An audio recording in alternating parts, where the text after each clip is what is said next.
Thanks so much for joining us. I'm Lorelei Shamayo, and this is MeWe Fairs for energizing body, mind, heart, and soul. We have events throughout the Pacific Northwest and many online. Today is our Online Awakening panel. We have them on different themes, and today's theme is quantum healing. There are 6 of us that are on the panel tonight. We're just getting started here, and we'll go for 2.5 hours. We're here to talk about, to introduce ourselves to you so you know who we are, and then we'll talk a bit about quantum healing, and then we'll be taking questions. It is it's free to be here to listen to learn, sliding scale to ask a question. It's 20 to 28 or $12 for BIPOC folks as a step of making reparations. We request that you pay first before stepping in to ask a question. If you've paid, please let me know in the chat so I know and I'll get you in line. And there's some things I'll say too before we start answering questions.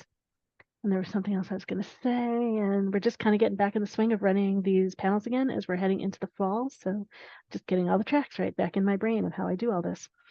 So everyone's going to go around and share a bit about who they are, and and we'll talk about the theme and jump into questions. Oh, and this is a great opportunity to practice opening your intuition. You might have information coming through you now, and certainly when people are asking questions, it's a great opportunity to practice. So in whatever way you offer your work, if you just have the sense you're intuitive, or you have a practice, or you're growing to have a practice, get some paper, get something to write with, get out your cards, whatever that is, and play with them while we're here together and see what comes through you and see how what's coming up through you, what's showing through you is similar to the ways that we talk about things and answer questions for people. It's just great confirmation for you. All right, great. Well, we're going to start off with Christina. So take 2-3 minutes and tell us about all that you do. Well, thank you. Hello, everyone. My name is Christina Becker, originally from Germany, and I've been traveling all over the world. Currently, I'm living in Hawaii, and I work as a Reiki practitioner, intuitive energy healer. I also access the Akashic records, especially to determine starseed origins and other healing opportunities in the galactic Akashic records, and also teach and provide workshops, etc. And I'm really excited to be here. I'm thinking what else I can share. I think I'll give it on to the next person. So I'm really excited about the theme tonight, and I'm really hoping for some wonderful questions to come in. Thank you. No, I just want to jump back in. I want you to be able to share more about who you are and things like that, if I can. Just like, what are the different kinds of things you work on with people? What are the ways you work on things with them? And maybe a little of how did you open your gifts, or just, if you give us a little flavor, it'd be great. Okay, so in terms of the gifts, I mean, I was born an intuitive child, but I was like many of us discouraged, coming back to reality. So it kind of sent me on a really long journey, on a lot of ups and downs until I realized who I really was and reconnected with my intuition several years ago. I started Reiki in 1997, so I've been really focusing on the energy healing part for a very long time. And a few years ago, that's when I had more my galactic awakening, where I connected with the galactic community and my guides in particular, and just really came home to that feeling of like, I am a star seed, I belong everywhere and nowhere at the same time. And that has really motivated me and inspired me to help other people on their awakening and on their star seeds journey. So that's a little bit how I got to where I am today. That's great. Thanks for sharing just a little bit more context on who you are and how you come to do what you do. All right, great. Kai is next. Hi there, I'm Kai. Most of you, if you've been through these things, you've seen me before, I'm sure. I am a Hawaiian kahuna, which is the Hawaiian version of a shaman. I do all the standard shamanic stuff, talk to the ghosts, the ancestors, subtle spirits. But in terms of the galactic type stuff I've been doing is I've been working a lot with dimensions and wormholes and portals and beings from different places that I never thought I would. So that's kind of been my expansion, because most of my work I do with removing negative energy from people, places, and things, and helping people to look at their past lives. I do some Akashic work as well. But primarily, I'm an author, a mentor, speaker, kind of general knowing person, because I've been doing this since I was a kid. I've been involved with paranormal, occults, all that stuff ever since before I could walk and talk, according to my mother. So I've been doing this a really long time. And there's not a lot I haven't seen, not a lot I haven't done, and not a lot I haven't read about. I'm not saying I know everything because I certainly don't, but I think I have a good basis upon which I can stand for a lot of things. And I'm always happy to share and always happy to help other people. And I'm also willing to learn. I love that part. That's what I like about doing these type of things because I always learn something, always. And that's what I'm looking forward to. Because that's the thing. I feel like it's a never ending thing where you always have an opportunity to learn something as long as you're open to it, like that just makes you even better, even greater, and able to help whoever you're trying to help with your extra knowledge if you have it. So that's me. Great. Thank you so much, Kai. And next we have Nicole. I'm Nicole, and I live in Bisbee, Arizona, although I travel around and I give workshops, guided meditations, and activations, and I hold the space for healings and also just clear channeled intuitive readings. And the clear channel is for your soul to be truly connected to all the assistance that is all around you. And so readings and activations usually come when you're ready for the next step on your journey. And it allows you to see the actual landscape that you're dealing with without the layers. I've been given a lot of quantum keys, tools, and practices that I am now meant to pass out and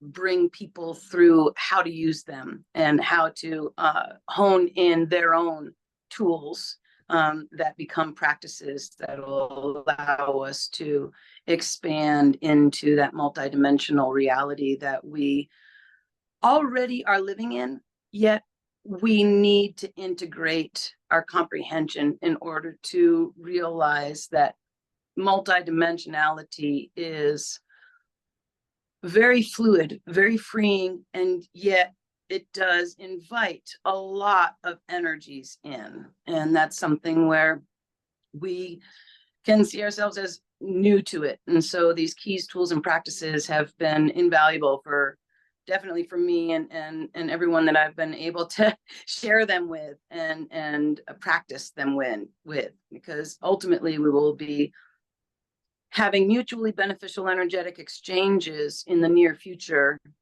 across the board, and allowing our energies to ripple around the world in a way that is for the good of all. Great. Thanks so much, Nicole. By the way, I put the practitioner's information in the chat. All their contact info is there, and then many of them have specials. Some of them may have specials too. I'll be adding as we go along, and so those are opportunities to work with them outside of the panel. And Galactic Ashley is next. Hello. I'm happy to be here always, and I think this time I don't know anybody that's on the panel, so this makes it, I think, extra fun. So I'm Galactic Ashley. I am here to help others build resilience, to move through fear, embrace difference, and create something paradigm shifting. I dedicate my life to being a living embodiment of radical personal accountability, and I am always relentlessly pursuing personal growth and mastery of experience.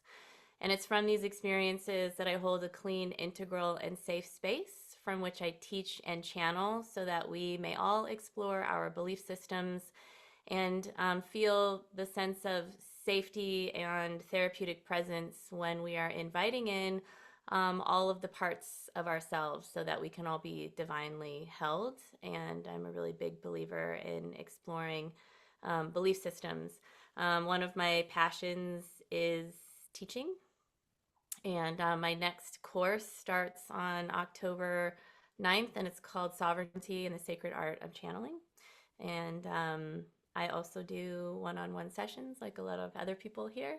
And so it's just about I don't know, where you resonate. There's a lot of really incredible people here, and I'm really happy to be a part of it and to get to talk about the quantum healing. I almost said integration, but that too.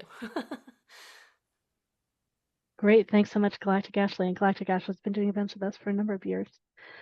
All right, Drea.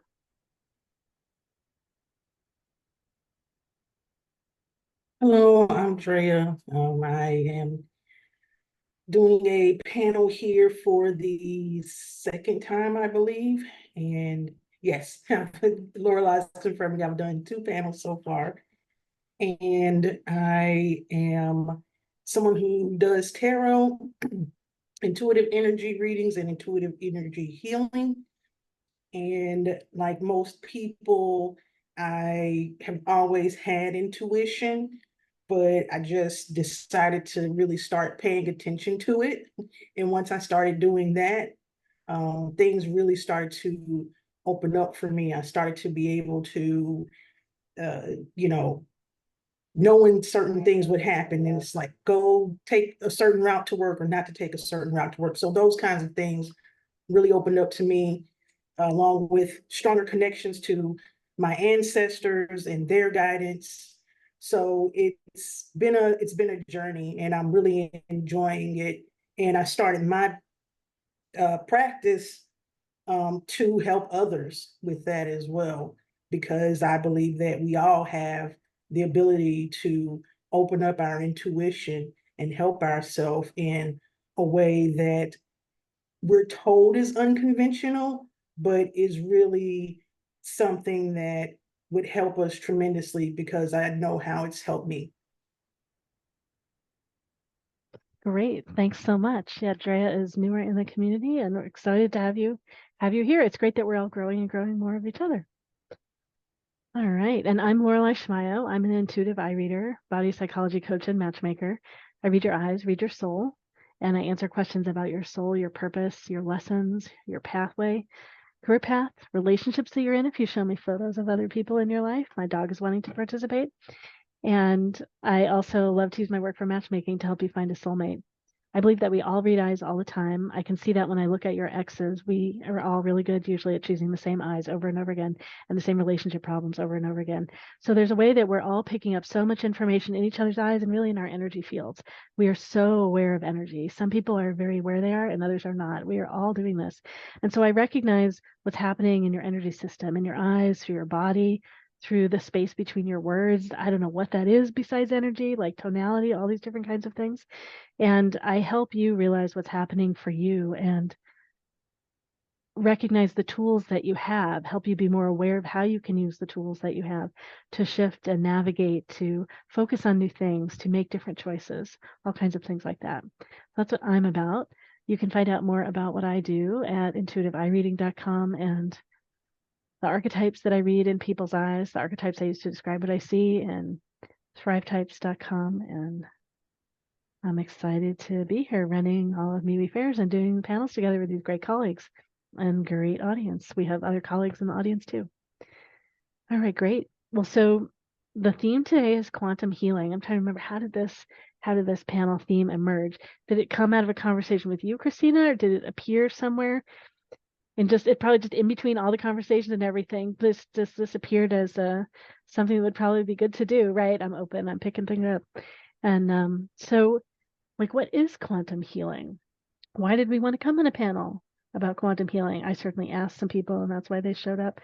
And let's see, I just did a quick Google search, but I have no idea where that went.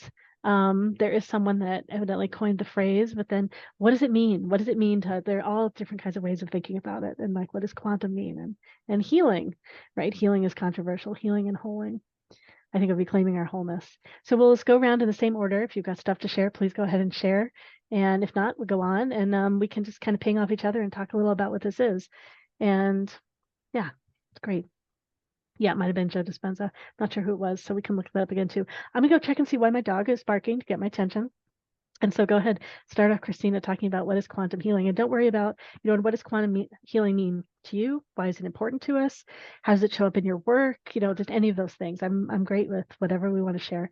And don't worry about time limit or anything. I'm not aware of questions we have in line at the moment, and I'll be back in just a few minutes. And thanks so much.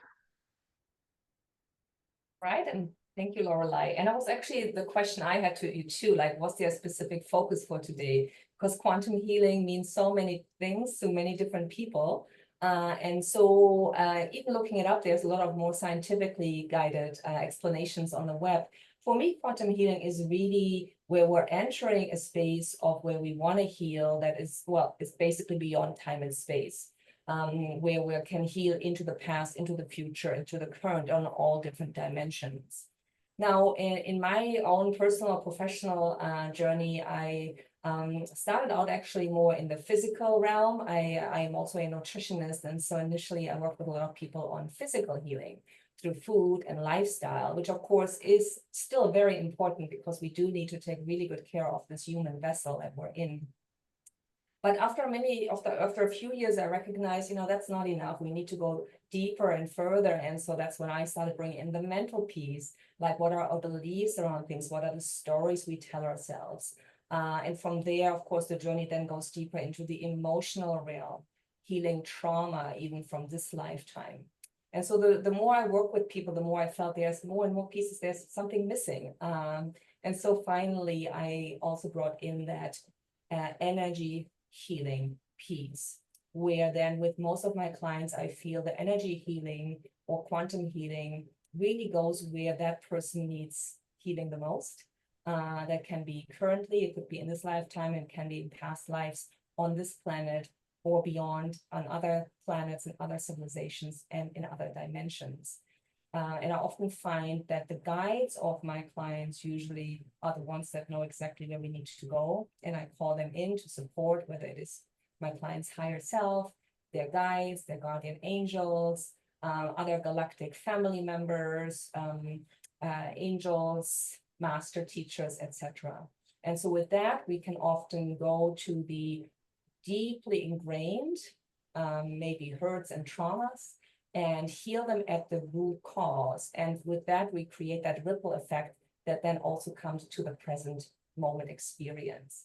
And so for me, quantum healing is that piece where we can go into any timeline and any dimension and to bring forth that what is asking to be healed to move forward in a more complete, wholesome, and heart-centered way.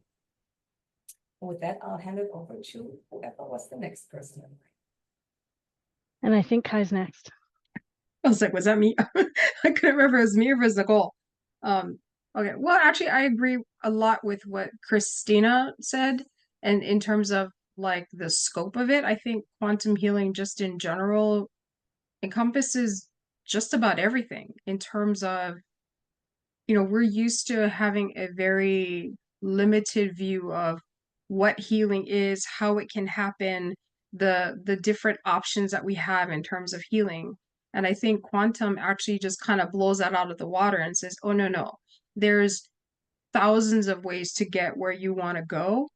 It's just the path that you choose to take to get there. I look at quantum healing as giving us infinite options to achieve whatever it is we want to achieve. You can do it through energy, you can do it through belief work, you can do it through, shamanic journeying, if that's what you want to do. You can do it through meditation. You can do the standard Western model through medication and that type of stuff if you want to as well. Like nothing is closed to us. And you can go, as far out into, if you're looking at, intergalactic type stuff, as well as going into like, the world of microscopic. If you need to go that, you can expand both ways. It's not just about going bigger, it's also going very, very small, because again, most of us think of healing in very limited terms. Like it's only this or it's only that. It's like, no, we have an expanded view of things when we look at it from the quantum perspective, through time, through space, through dimensions, and being able to just encapsulate that and make that a part of what we consider to be normal for us, and be willing to be open to those things. even when we're not used to it, or maybe if it's a little scary because it's just not part of something we've encountered before. In my practice, like normally like I said, my specialty is working with removing negative energy from people, places, and things. However, the universe is kind of expanding my repertoire, I should say, because I've been dealing with things like wormholes and like, beings from other dimensions and things like that I'm having to remove or alter in some way. And even with myself, I had an experience that I had to switch something with another dimension, which was really odd for me. And I never thought I would ever do it. It was successful. It's not something I would recommend, but it's something that definitely changed my view about that.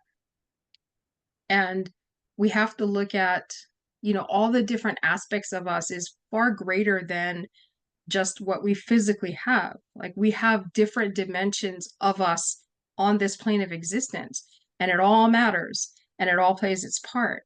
And so I think if we're looking at it from a quantum healing perspective, we need to look at those things as well, embrace them as well, and bring it all together and understand that that's part of the integration of who we are. Okay, I'm done now. Great. Thanks so much, Kai. And next we have Nicole, and then Galactic Ashley, and Andrea, and then me. I feel that quantum healing speaks to our expanding into many dimensions and having our life actually expand by our vibration raising. And with that raise, there is a whole world that we are leaving. And in that process, it's not actually a separation, it's a healing. And that's where I feel that quantum physics steps in and we're ready to comprehend that. It's sacred geometry, and we are becoming whole. Now that we're able to expand into higher dimensions of our vibrational soul truth. And with that equation, that sacred geometric equation, is being solved essentially through us gaining different perspectives, for us to actually realize that there are endless perspectives for us to gain insight, not only insight, but gain that back into our life that we are having here, and bring in a new sense of personal balance and a personal stability, so that this wholeness that we are becoming is becoming because we are comprehending our divinity, our multifaceted divinity here. It's an integration. And if we were to see ourselves as a multifaceted diamond, we are being reintroduced to each facet of our divinity. And in that's where healing is key. That's where healing is a wonderful way of really knowing that we're not losing anything, and that we're not still playing the game of separation and definition, but that we have that beautiful responsibility while being in the moment multidimensionally to comprehend ourselves fully as whole, as sacred. And that's where I feel that quantum healing is that step into that.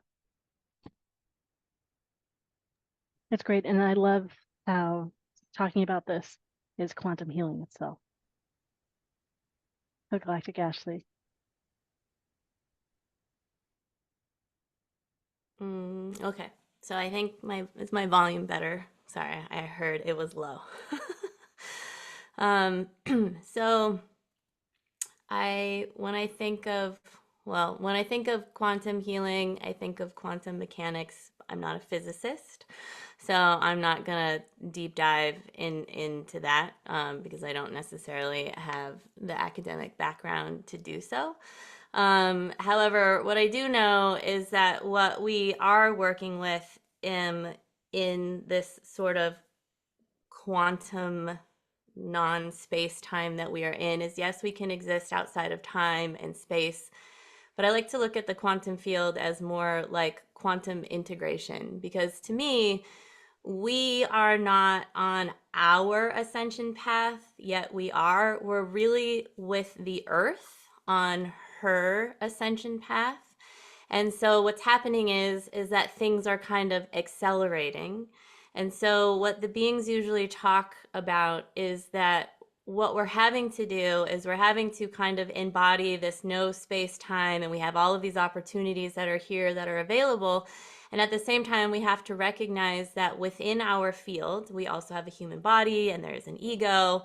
And we have these thought forms, and we have a lot of subconscious energy that is affecting our own torus field, or because everything in thoughts and thought forms have torsion fields.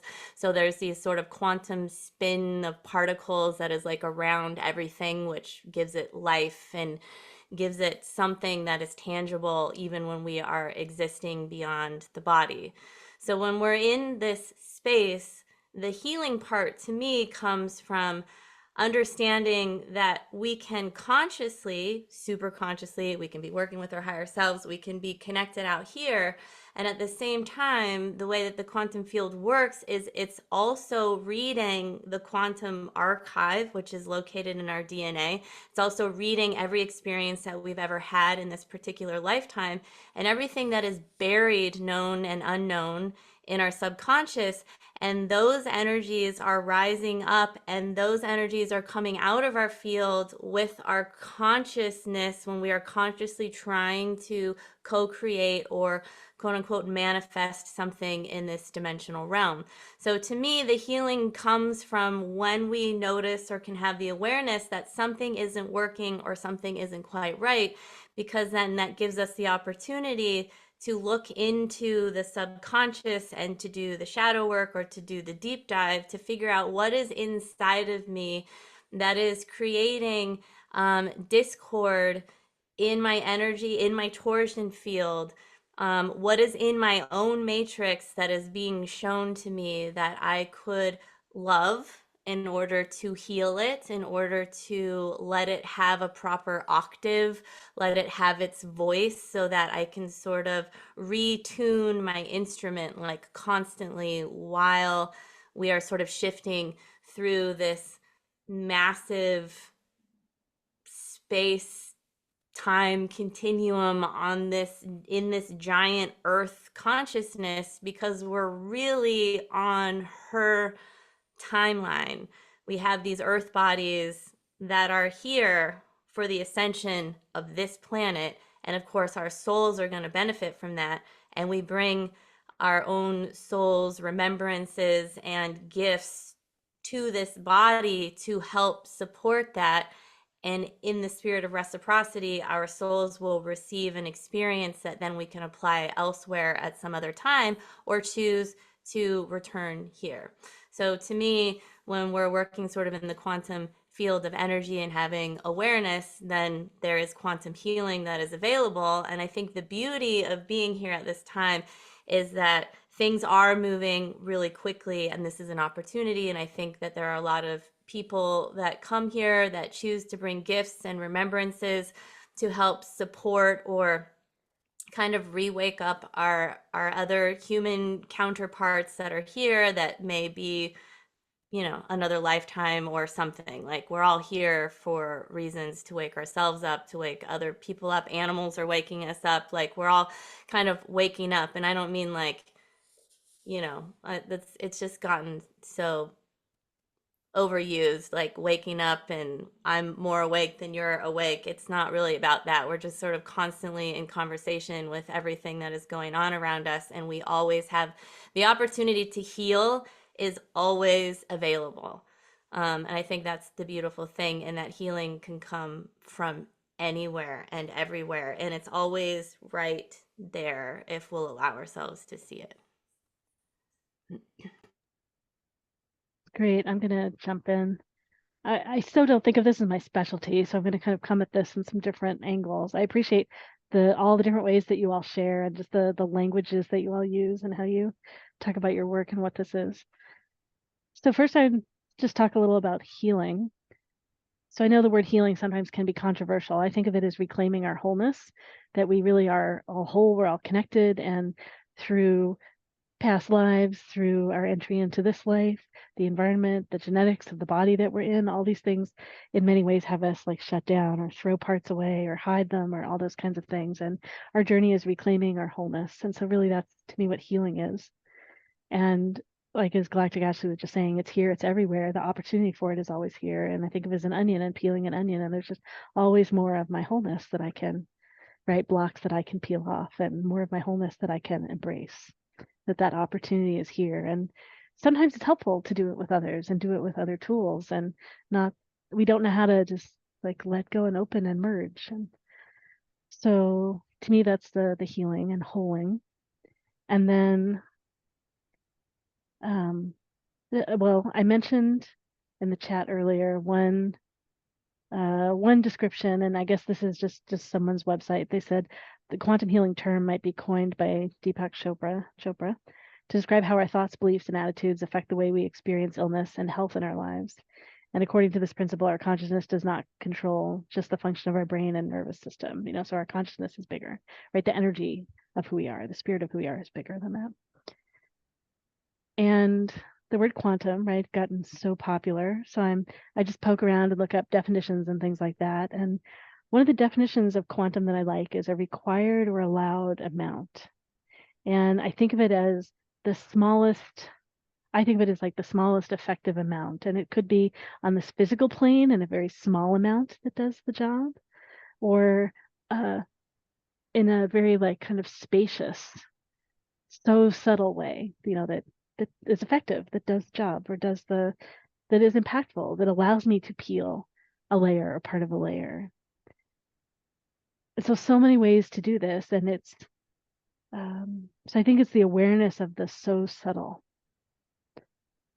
to me, is what part of what this is. And subtle, and maybe in a similar way that I think of physics as like what physics and science can describe, and metaphysics being kind of like the larger everything else. Maybe to me, quantum in a similar way is beyond the like more substantial things that we are used to on this plane. What are all these other things too? So maybe that's some of how I think of, I guess, quantum healing. I was a scientist, so I kind of pull in some things that way. And maybe I want to say too, one general question that Shen asked in the chat earlier was, has anyone discovered their ability to quantum heal accidentally? And so I discovered all of my gifts accidentally. Like I was intending to learn to understand people and to coach, and I knew nothing. That I was like, what? Intuition? What's that? So yeah, so the journey to opening, the journey to being ourselves, and whatever way we do that, reclaiming our wholeness, opens up.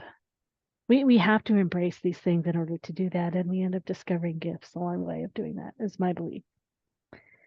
And let's see, we've got a few messages in the chat too. And Drea, if you have something, if you want to jump in, feel free. And I would say that the other 4 practitioners have been at this for a long time, and Drea is newer, and I still consider myself a newbie, even though I've been doing this for a while. And yeah, so we don't have to sound like the other 4. So Drea, if you have anything you want to share just on the topic, feel free to jump in.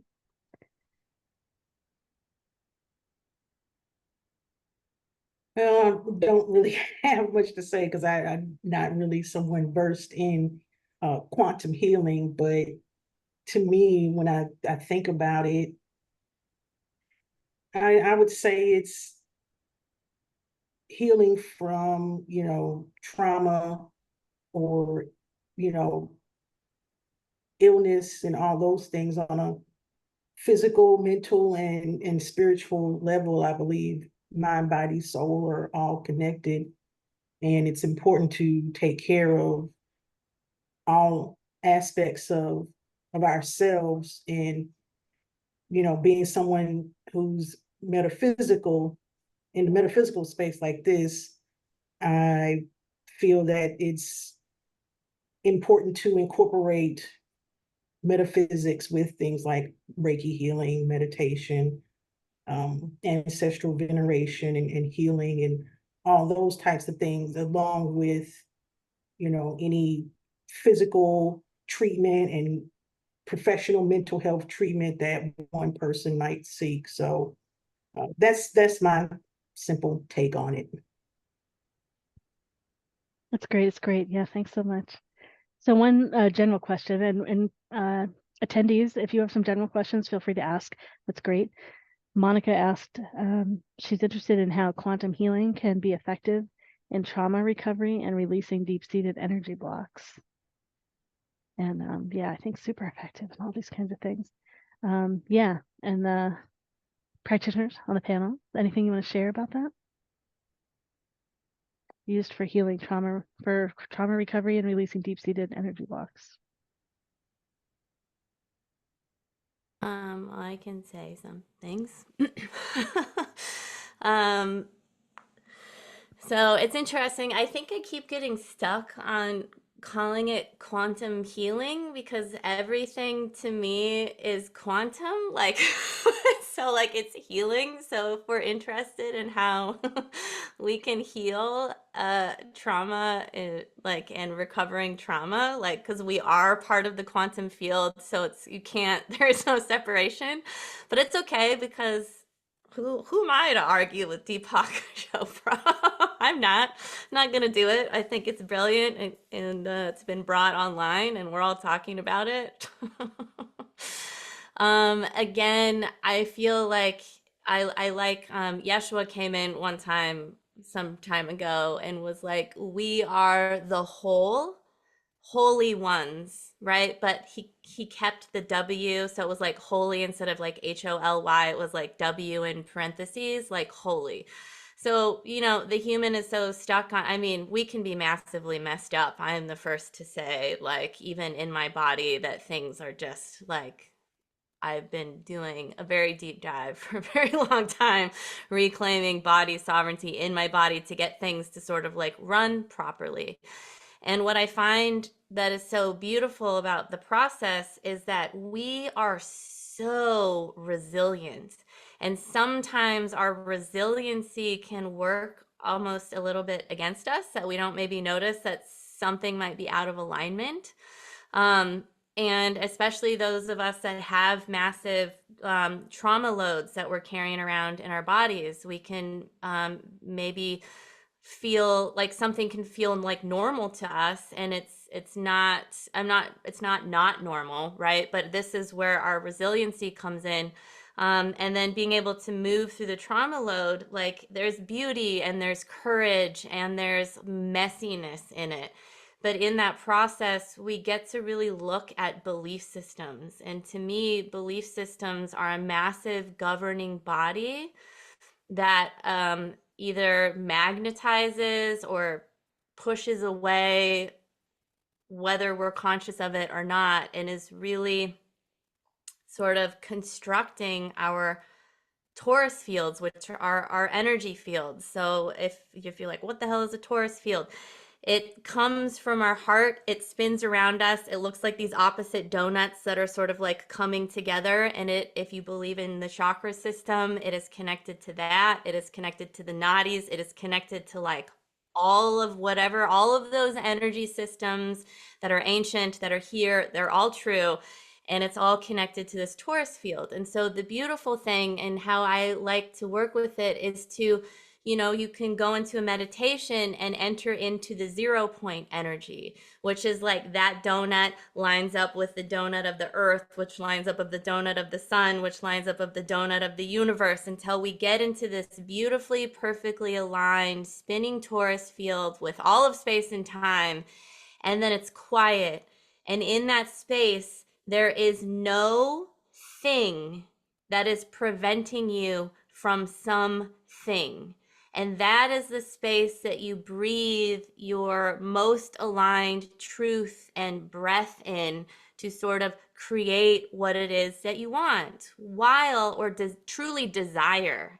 And your desire comes from everything that you have ever told the universe that you loved. Everything when you walk around and you're like, oh, I love that flower, I love that tree, I love this. Every time you celebrate, all of those things get loaded into your body and into your system. So when we're trying to manifest things, we have to keep in mind that our subconscious and all of the things that we have ever allowed ourselves to express are also available, sort of working with and sometimes against each other. So when we're trying to manifest something or to create something, we have to remember that we are still in this dimension and things move a little bit slower. And it's really about micro movements. And so when we're working with trauma, if we know what the trauma is, one, we have to be compassionate with ourselves. And then two, we get to try a micro movement that is a pattern that we recognize, and then trying to step out of that pattern and to respond differently and be really kind to ourselves in that response. And then we can work with a bunch of healing modalities. Like the dragons are always like, you have to fall in love with the process. So if you're into shamanism or drums or whatever it is, whatever you are in love with, that is calling you to your own path of healing, whether it's galactics or dragons or sound healing or whatever it is, because that love and that desire to be in that process, that keeps you in the process, and that keeps you walking forward and continuing to go and to continue to feel courageous. And when you trip and fall, which we all do, then you'll still be willing to stand up, even and especially when you feel alone. And so to me, that's kind of like what all of this is. And we're all here healing some level of trauma, and we all collectively, there's trauma everywhere and it's getting spewed all over the place. So the work for all of us is to, feel joy and grief, because they're our ability to feel grief is dependent on our ability to feel joy, and our ability to feel joy is very much intertwined with our ability to feel grief. All right, great. Thank you. I think we've got Christina's hand up and then Kai. Okay, so many great things have been mentioned already, so I'll just add, I don't know, to different people.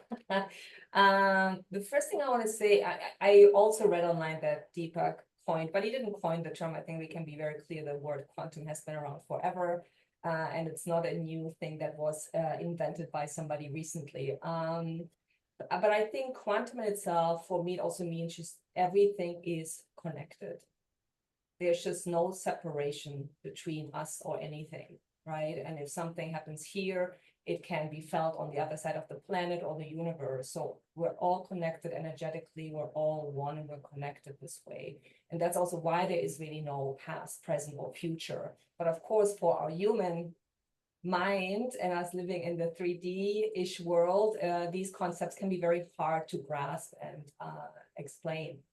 Also, when Kai, I'm still learning everybody's name. Kai, when you mentioned, from the larger, from the subtle to the dense, the cell, that's also often how disease is showing up, right? So when we have a cancerous cell, that is often coming from the subtle energy that could be from other lifetimes or other dimensions. And so we then just kind of bring it into existence in the physical here. But again, it is not isolated in the cell that there's something wrong. It is connected to much more.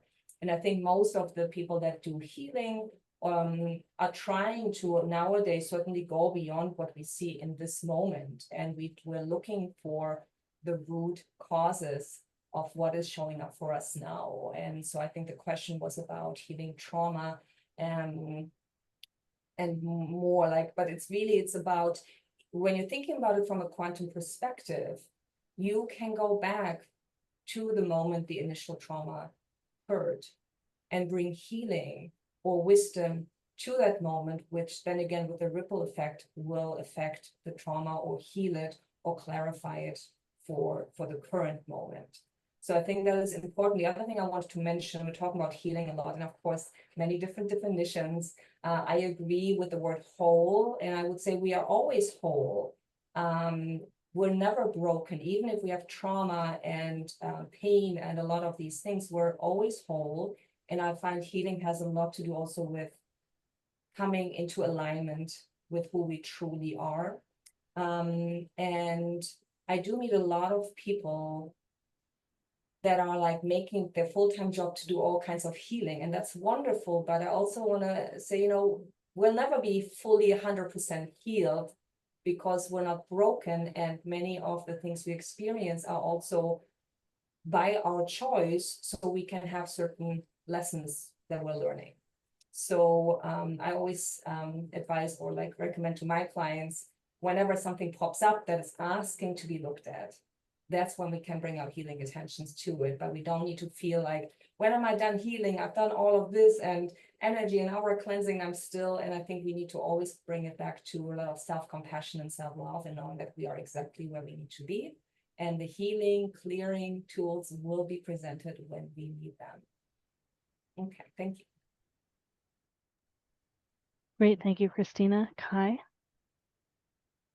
So I'm gonna actually step back just a teeny bit, just because when I work with my clients, you know, they'll say something like, oh, you know, I have this particular problem, or if I do have trauma, or if I have an energy block, and when, you know, I scan their body or I scan their energy system, and I find the different energy blocks, and I say, okay, well, yeah, you definitely got them. And, you know, they're like, well, how can I get rid of them? And I was like, well, we can, you know, send energy to kind of counteract them, kind of open them up. But a lot of times with energy blocks, especially if they're deep seated, like if you're talking, you know, according to Monica's questions, if you have deep seated energy blocks, to me, they're kind of like onions, like you peel them layer by layer. And you do it with you can have different tools. Like sometimes I'll just use different frequencies of energy, and they just, you know, you keep peeling them back and peeling them back. And usually what you find at the very center is some sort of belief or some sort of grief or some sort of like very strong emotion that they just weren't willing to deal with at the time that it was occurring for whatever reason, right or wrong. And then, you know, it's just a matter of like, okay, acknowledging it, feeling it, going through whatever that process was supposed to entail the first time in order to release it. You know, and as far as trauma, like if something happened to a person, like some sort of traumatic event, again, that has to do with, for me, like energy that's been stored up. And it doesn't necessarily mean it's stored up in the body. It could be stored up in one of the energy bodies. It could be stored outside your energy field that's connected. People don't think that we are as expansive as we are.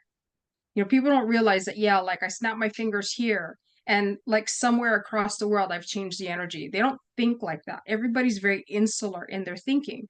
And so when I work with people, I'm like, okay, what we're looking at is, yes, let's just keep our attention inside your little world. But at the same time, what we fix internally reflects externally and then comes back to you, because that's how it works. Everything is an interchange. Everything is an exchange of energy. Like what you send out eventually does come back.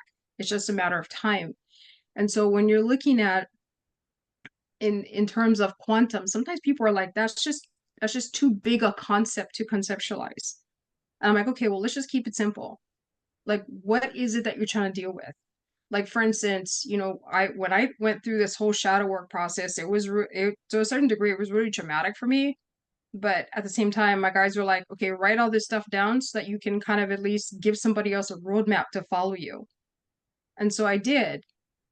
And what I noticed is that most of the things that we had, or I had, was again related to beliefs, but they were anchored in different places.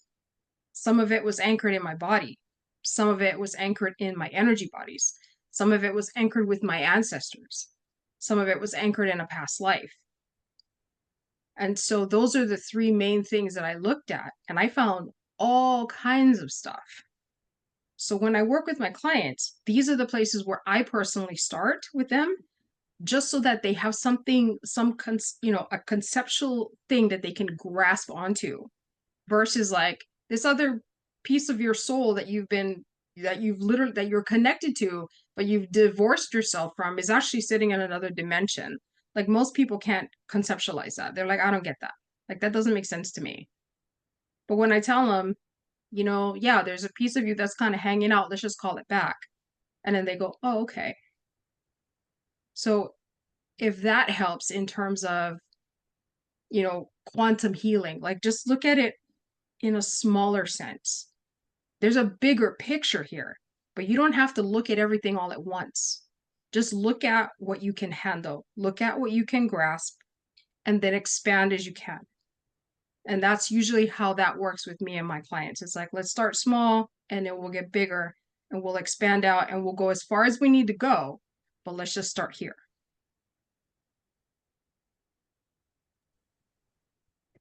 Did anybody want to keep going? Kind of the line where we are? We've got a general question in the chat we can go to also. I just wanted to add something because I really like what Kai was saying. For those of us who want everything all at once right now, and we believe that we are ready for it, which is me. I've been asking the beings. I'm like, I'm ready. I need to see what is behind that door. And I'm going to ask you every day for like 10 years and be really annoyed that when you don't show it to me. And then when I finally get to see it, it's like, oh, holy Jiminy Christmas, there is no way that I could have handled that. My body couldn't have handled that. I wouldn't have had the support around me. I wouldn't have had the community. I wouldn't have had people to talk to. I'm still kind of annoyed that I still had to wait so long because I kind of knew something was there because I could see it in my kind of relationships and I could see it in how my body was responding. So what it really taught me was that my body pretty much kind of knows what it's doing on a lot of levels, and it wasn't ready to deal with that. Like I needed to be out of all relationships in a place where I could land and really have a sense of safety. So for me, so much of this, like the antidote to fear is safety, and then asking oneself, what is safety? Like what does it mean to you and how do you feel safe? And to me, you can't fake safety. So if I need to hold therapeutic presence for someone, that means that every core of every like part of my being needs to feel absolutely safe in every situation so that the person in front of me can just completely melt down and freak out and then look at me, and then I am offering a regulated central nervous system for them to like ground into.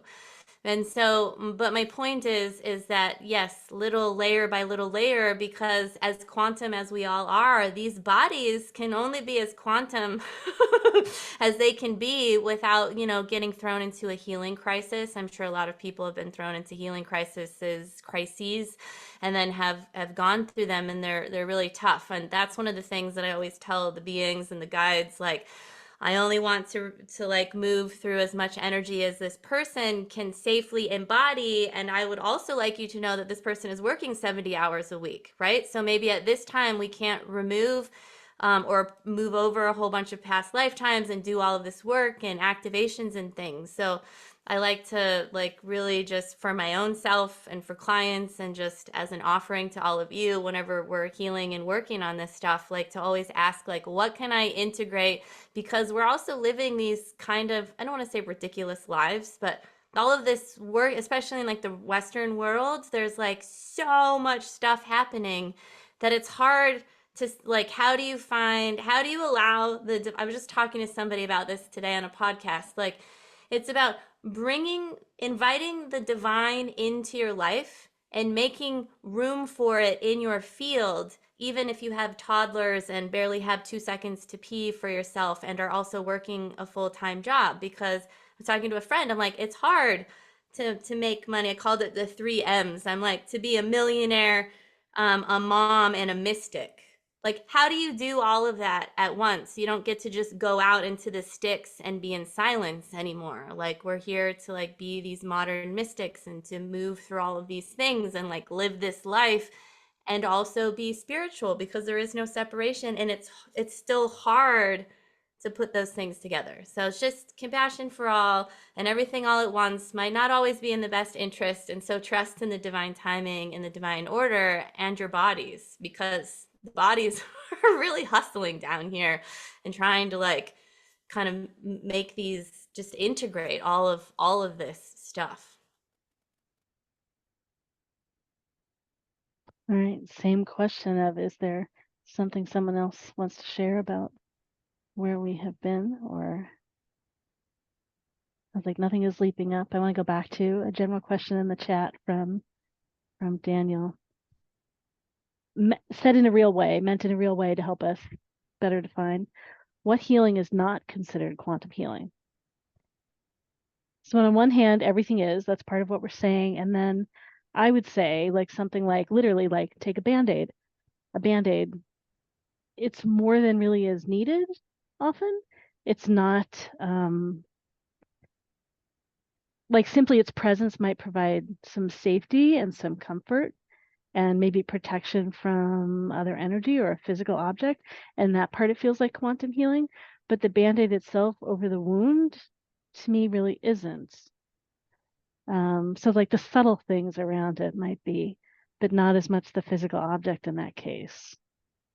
Or, well, like I give you an example of what is. So I got tons of sleep for me the last few days. And so I knew I had more energy. I knew I needed to kind of balance some things out, and I had tons of work to do. So I got almost no sleep last night, which I'm now tired. So sleep is quantum healing, so that's everything can be.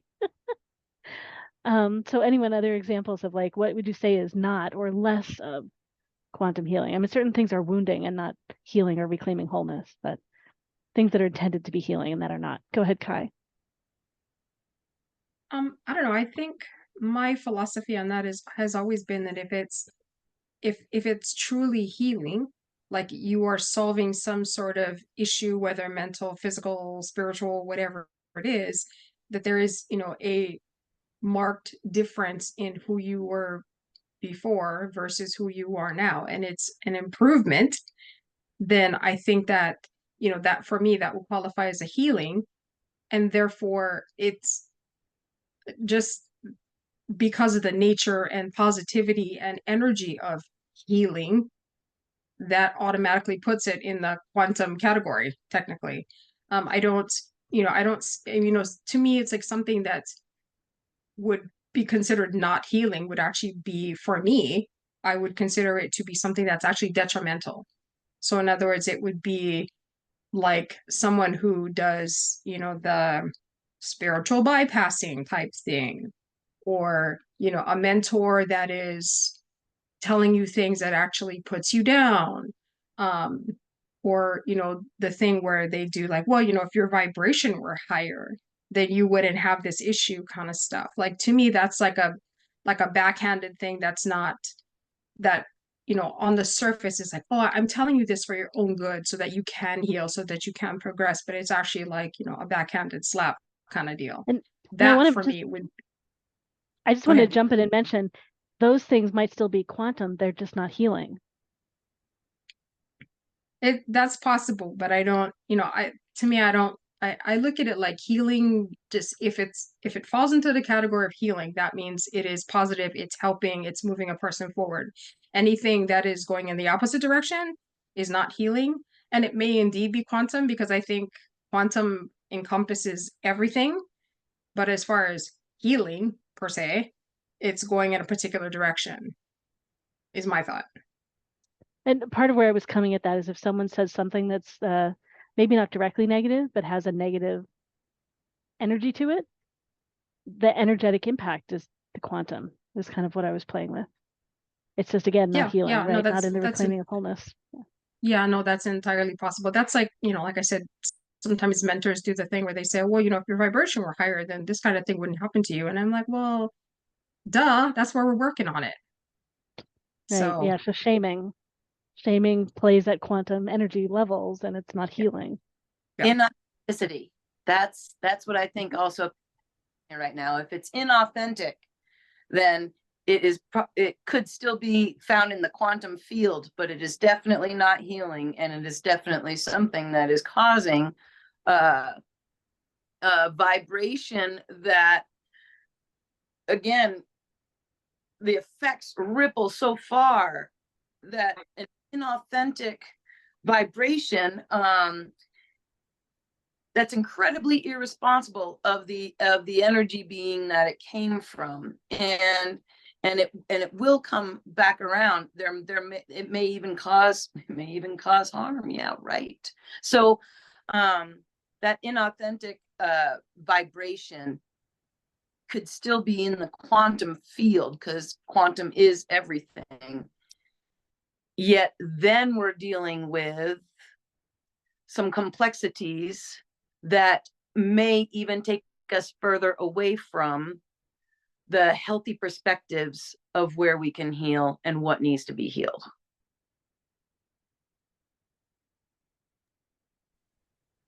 Great, great. Yeah, if anyone, go ahead and jump in. And if anyone in the audience wants to ask a question of the panel, a specific personal question, we would love to get one of those. Please pay ahead and let us know in the chat that you've done that so we can get you up here. Yeah, to kind of along the lines of what Nicole and Kai were both saying, which I don't want to sound like I'm bashing religion when I say this, but I think it's also having the intention of trying to get people to think, feel, and act in a certain way and giving them this doctrine. And I feel the reason why so many people are moving away from religion is because they are starting to realize it's not in alignment with them and what it is they want from them for themselves, and they're starting to gain this understanding.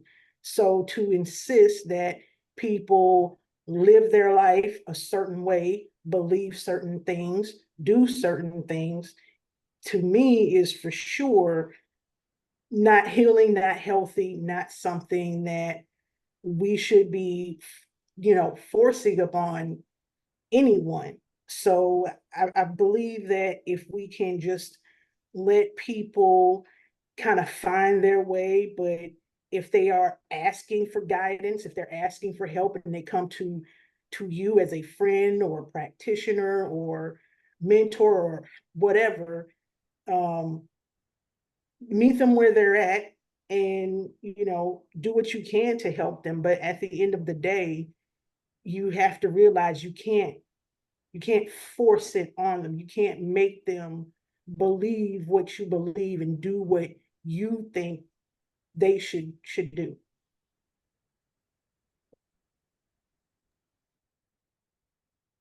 Yeah, great. I appreciate everyone sharing their ideas and perspectives. Daniel, yeah, go ahead. Go ahead and just ask. It's fine.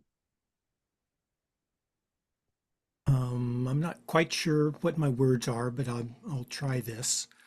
I'm wondering if quantum healing is mostly about the framework of reality of the participants and not so much about techniques being quantum healing or not quantum healing. Like, for instance, the question I could pose is if some, let's say, AMA medical professional prescribed a pharmaceutical with their consciousness only at the chemical level, because that's the framework of reality pretty much of pharmaceuticals. But if the patient taking that pharmaceutical had a multidimensional response and it changed a soul issue, but if the physician was not didn't have that framework and was only kind of prescribing it almost at a mechanical level or a chemical level, do we consider that quantum healing, even though the effect might be quantum healing? But if nobody was thinking that way, how do we handle that as far as defining it? I hope that makes sense. That's great. It's great. And I would say, I think like so many things, I kind of play with like you say like the eyes in the beholder, or what is it? Beauty is in the eye of the beholder kind of thing. So quantum healing is in the eye of the beholder. So it really depends on the perspective one's using, the definitions one using. So I mean, I might think I'm not doing intuition when I'm doing a personality assessment, but heck, I'm doing intuition. And it just depends on whether I'm willing to see that, whether I'm willing to be aware of that.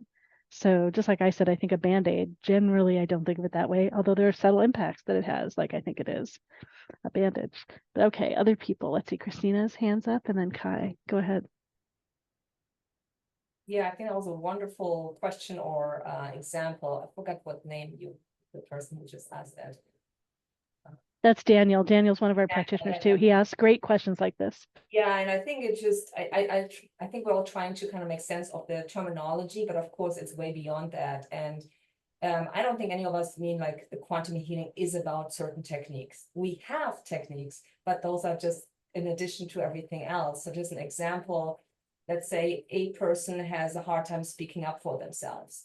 And one day they actually say, you know, I'm tired of this. I'm going to speak up and I'm going to stand my ground. In that moment, that person is also doing quantum healing and probably healing something that happened earlier in their lives or in other lifetimes. So quantum healing and therefore can happen at any time and anybody has access to it.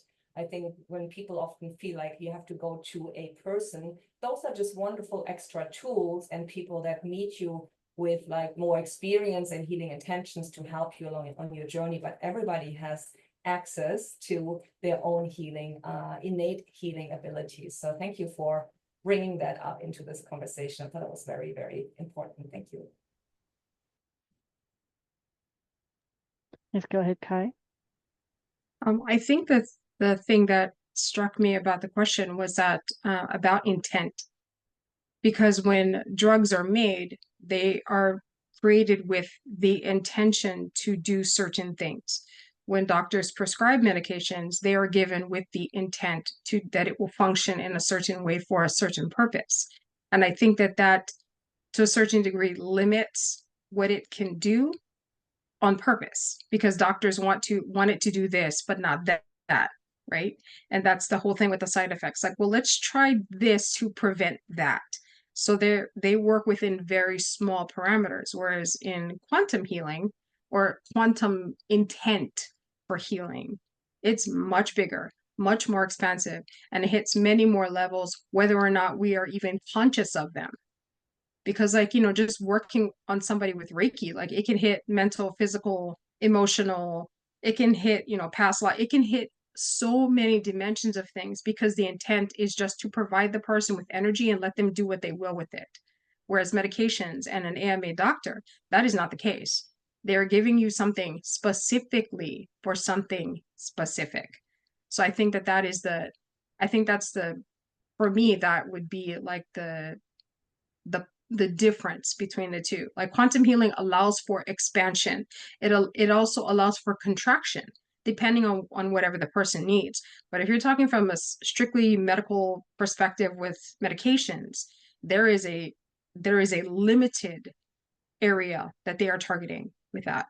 So to me, that's, even though it has quantum effects, depending upon however people view it, the intent behind it, I think, helps with the limitation of that, which is why some drugs that are intended to work a certain way don't, because the person's body needs something different other than what that limited intent can provide, is the way I see it.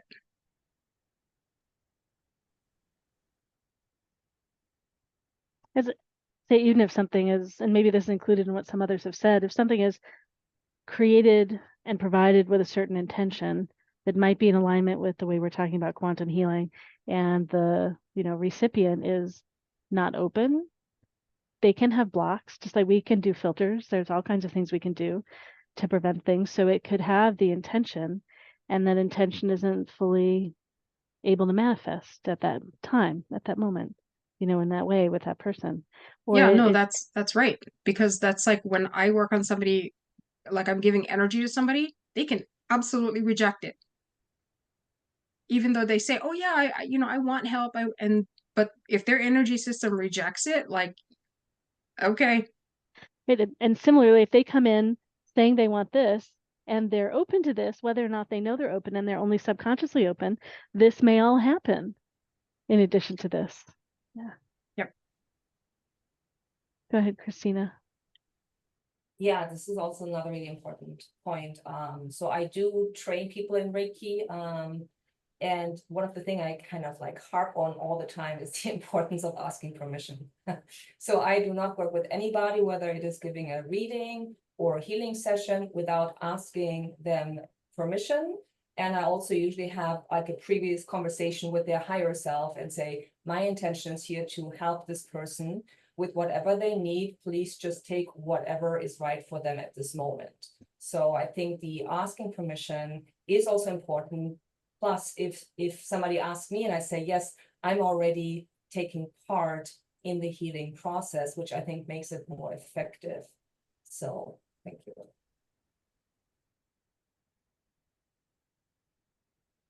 Great. Yeah. So Daniel said another thing in the chat. Maybe a physician could be acting in alignment with quantum healing without being consciously aware of intending to be quantum. And I'm saying yes, yes, definitely. I think so. Kind of, we're saying in a way, everything is quantum, and it's what are we consciously aware of and what are we not. So like I call myself an intuitive eye reader. I'm sure I must be channeling. I don't have conscious knowing that I'm channeling. I'm sure I must be. Like I pick up so much stuff from, I don't know where it's from. So there are all kinds of names that various people have for what they do, and I've not been trained in those things. I don't know how to know that I'm doing it, but I know I must be.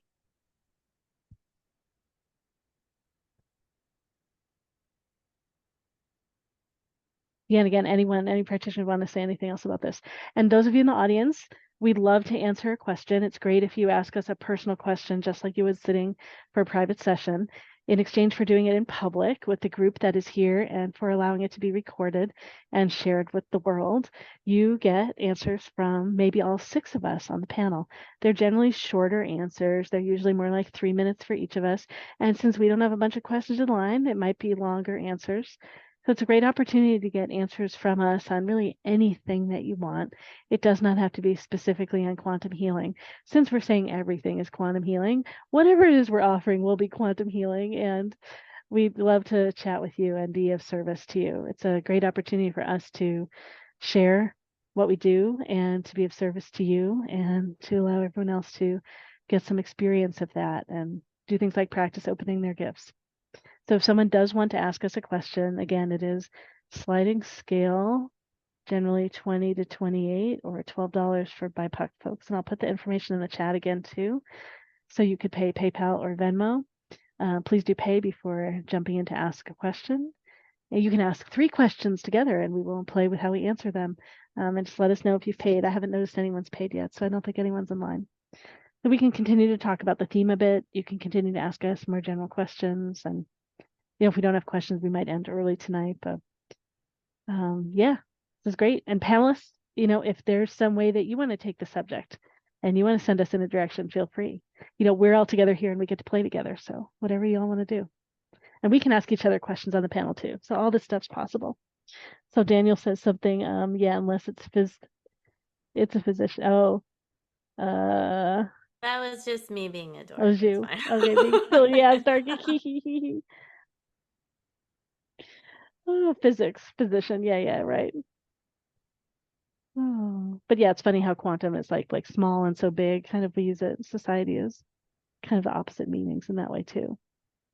Quantum shift, which is like quantum shift, quantum shift.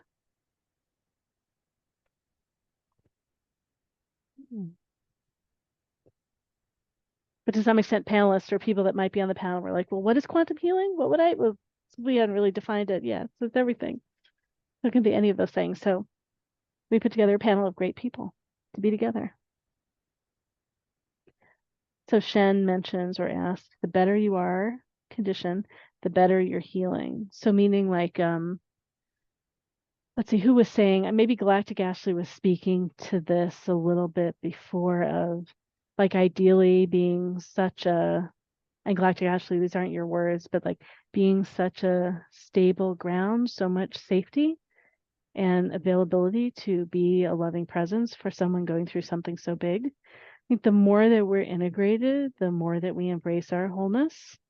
Like I imagine in general, the greater the healing, holding that can come through us.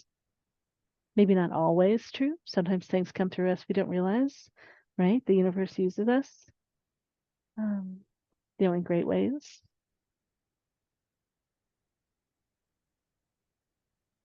Yeah, I think just so much of it comes down to integration. I was just talking to someone yesterday who was recently, I work a lot with plant medicine preparation and integration. So it had been like 3 or 4 weeks from their ceremony, and there was a lot of realization, there was a lot of shifts, but sometimes we actually don't see the integration because we have these expectations that we need to be different, or we have the realization, but it takes time to integrate. And so one of the examples that I gave him when we were talking was, I'm like, you do know that, because he's also a friend, right? But I'm like, you do know that so it was really easy for me to say, like, I've seen this, and like all of these changes in you. And I said, you do know it took me 5 years of like pretty consistent focus. Like there was a plan that the beings gave me. I didn't know where the plan was going. But for me to be able to lay outside in the sun naked in my own enclosed backyard, 5 years. And I remember I was like sitting out there one day, also being really hard on myself that I should be integrating faster or better.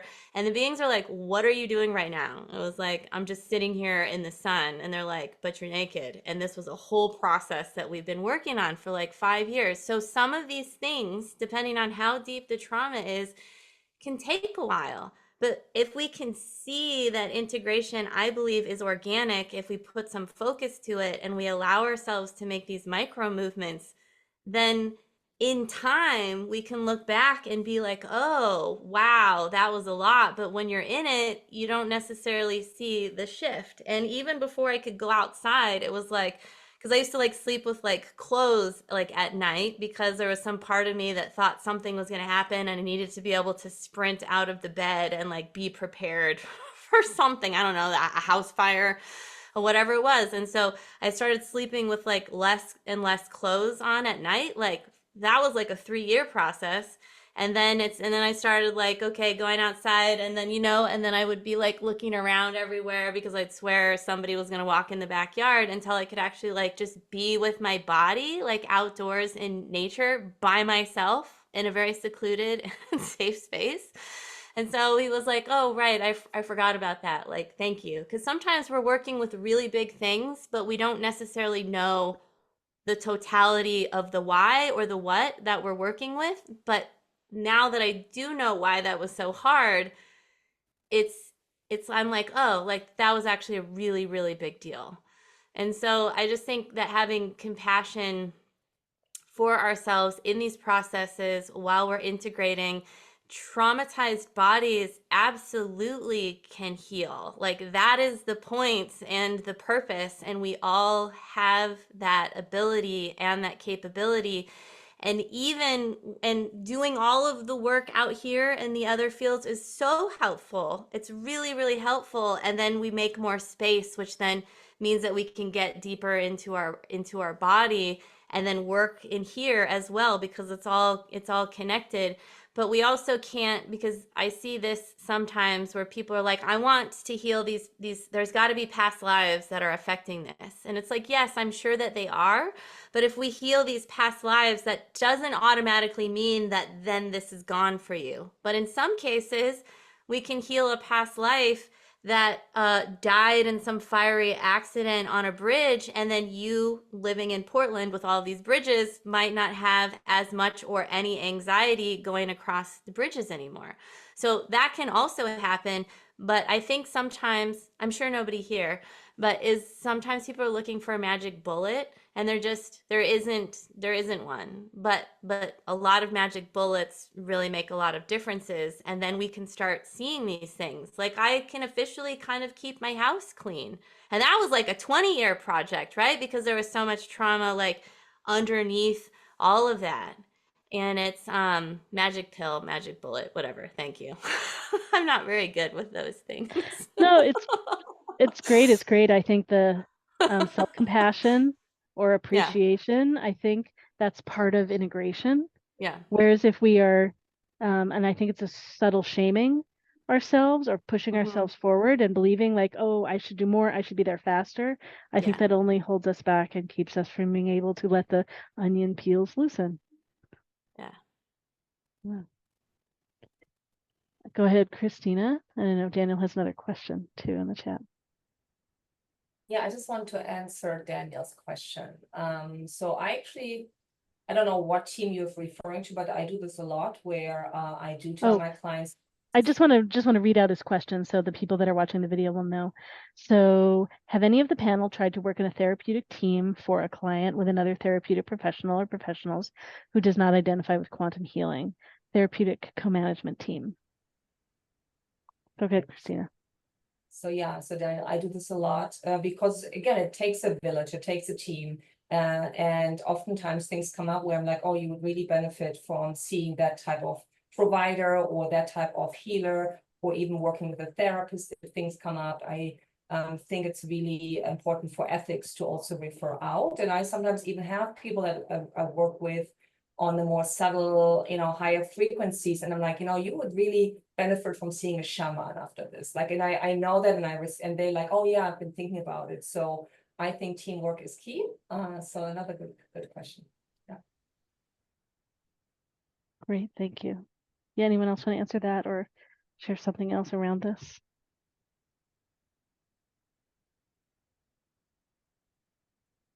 I just want to mention somebody asked a question that was a direct message to me that suggested, like, would you guys maybe talk about if you've ever seen real physical healing?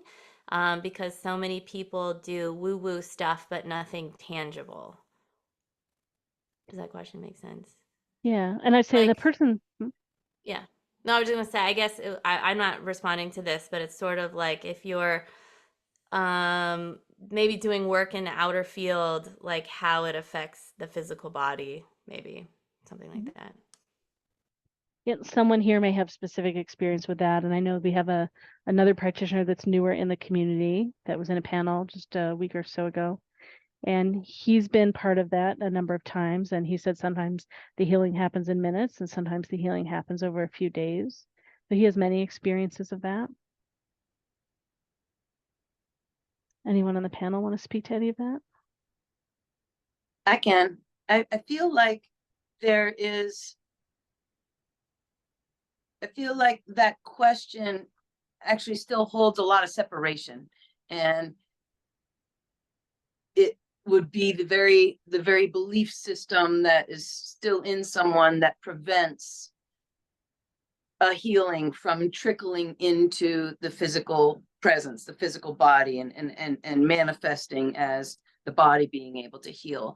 And yet, when we address something in one of our other ethereal bodies, or in one of our, as people refer to, other timelines, what I see it as is in an expanded dimension of our truth, that really will reach our physical body, and it will be either in the moment, or again, like somebody had referenced, or it could take a few days, or it could take a couple months. But even if it took a couple months, there's going to be a point where that person that was open to healing to begin with, and then possibly went a route that might have been considered woo-woo, but went a route, was responsible enough to step in, to ask for a navigational assistance or a healing for their overall self, and they go into that journey.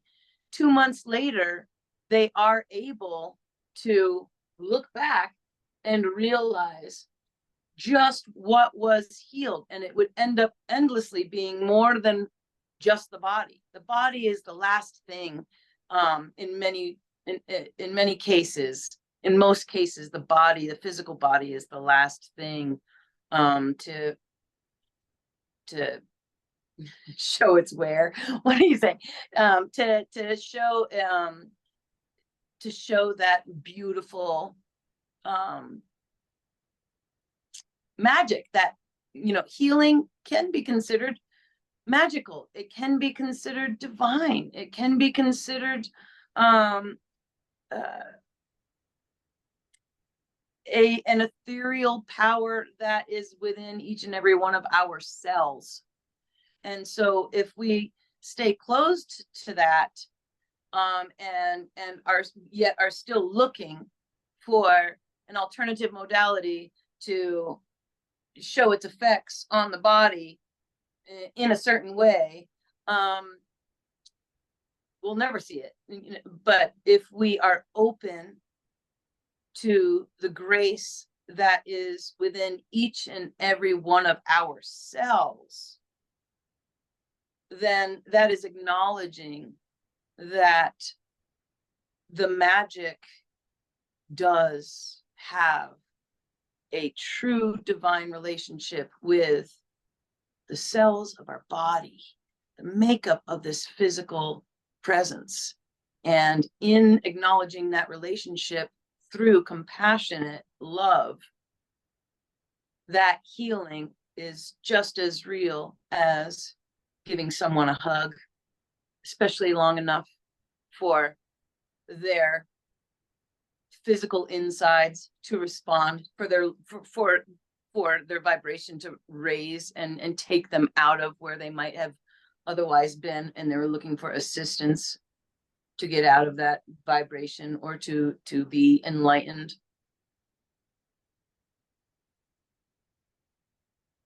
Yes. Kai's got something to share.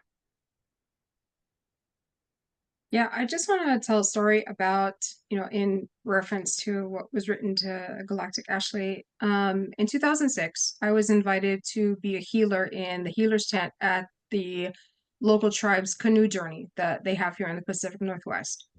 And so I was there for a week. I had the best time. It was awesome.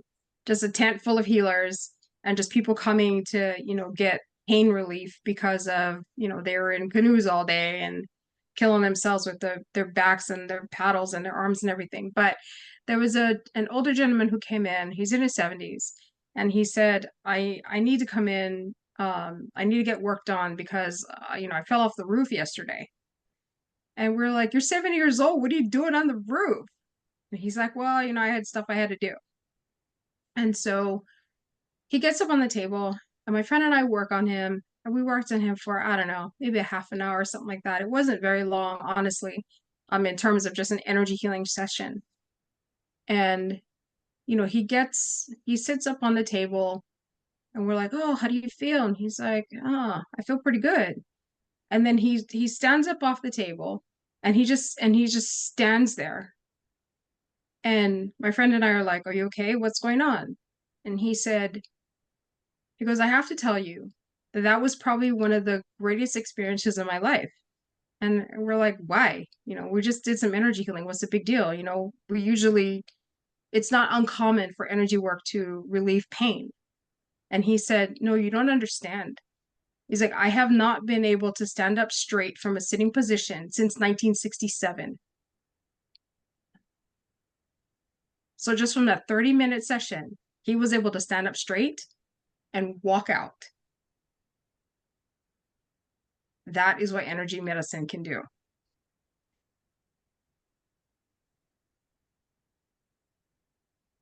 Yeah. And I've been currently wearing these little patches on the back of my neck.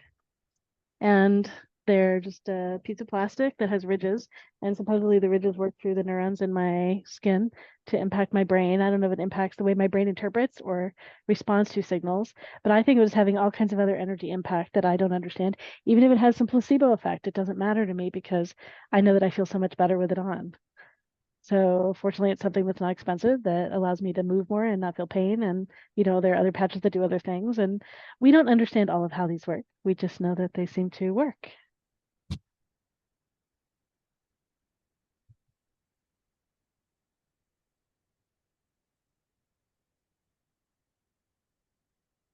And I'm loving sitting out here on the porch. I've never done a panel sitting out on the porch before. So everyone, thank you doing this. So this is the way, this is the healing experience for me. I'm out here with all the animals, and it's a beautiful day. And a bear walked through my yard the other day. And so, yeah.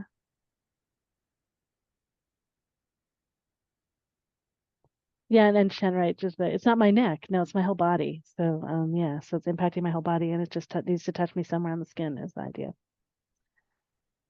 Yeah. Was there anything anyone else wants to say about this theme, panelists? Is there any question you want to ask us? There may not be anything. Just an opportunity for us to be together, and if anyone in the audience does want to ask us a question, it can be on anything. We bring so many gifts. We could respond to so many things. If you want to ask us a question, no one here that wants to do that. That's just what it is today. I also want to say, just like a little bit of response to the last question, is sometimes I love the story that Kai told because those are the best stories. And sometimes the person isn't ready, but it doesn't mean that they don't actually receive the healing. And what the beings have shown me about this is it's like sometimes it's like we put a time release capsule in that person's energy field, and then when they're actually ready for it, it gets dropped and released.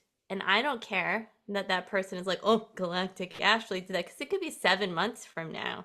But then all of a sudden, something changes or happens, and I think that that's like a beautiful thing. So I think that sometimes if we go to someone and then we're like, nothing happened, like it still hurts or whatever, um, it doesn't mean that it's not going to happen, but sometimes some things need to shift around. Oftentimes, if when I'm working on someone, the beings will say, in 11 days, like do this, because they're, again, the body still has to like receive some of these things that we're doing.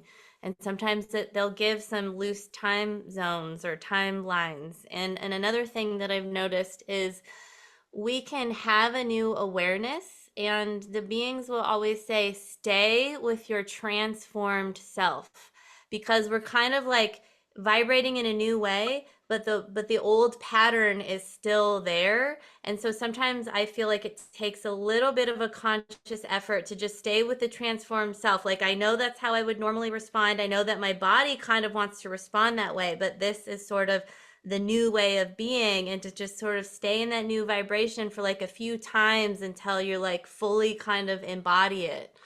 And so the sort of metaphor that they use sometimes is, it's kind of like, and I find this really helpful, like to look at a pattern this way. It's like if you're at one of those water parks with all the slides, like sometimes if the water is no longer on the slide and then the pool is empty, you can still see that pattern there, and it might take a little while to like take all of the pieces apart until it's fully like deconstructed and that's no longer there.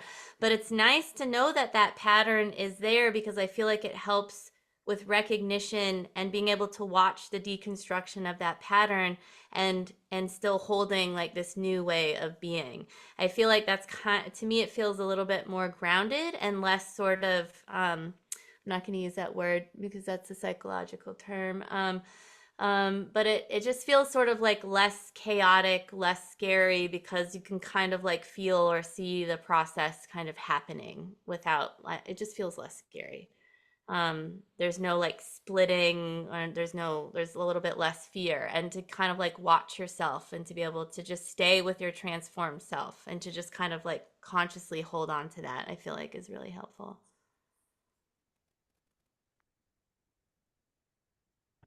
Go ahead, Kai. Usually when I work with people, and people ask when they say, oh, it still hurts, or I still feel whatever, and I tell them, I said, a healing always occurs in some form or fashion. It just may not be where you think it's going to be. And so you just kind of have to keep it together and see how it goes. And as far as, and speaking along the lines of like, changing patterns and things like that, and staying with your, the self that you're transitioning into, like I usually tell my clients that, you now have a clean slate to work with in some sense. And when you remember to make a different choice.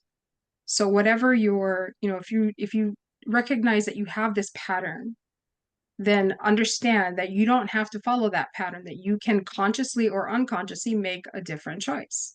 And, it's like I try to empower them with that and just say, like, think of it I try to keep things as simple as I can, just so that people don't get all bogged down with terminology. Like, am I supposed to do this? Am I supposed to do that? And I'm like, you're not supposed to do anything. Just do whatever you want to do, because free will is always in play. But at the same time, if you want the transition, the healing, the movement, the forward momentum to stick, then you have to choose it every single time. And once I put it in those terms, they go, okay, I get it. Like, yeah, I see where I would have done this before, and then I would rather have this. So now I'm choosing this. And I'm like, okay, good. That's forward motion. That's perpetual motion. And then you can continue in that vein, and you'll find that the previous choice that you would have normally made, or that was part of your pattern, like, it doesn't mean anything to you anymore, and you don't automatically choose it anymore. That's like, the point is not to be on automatic with things, to actually make a choice.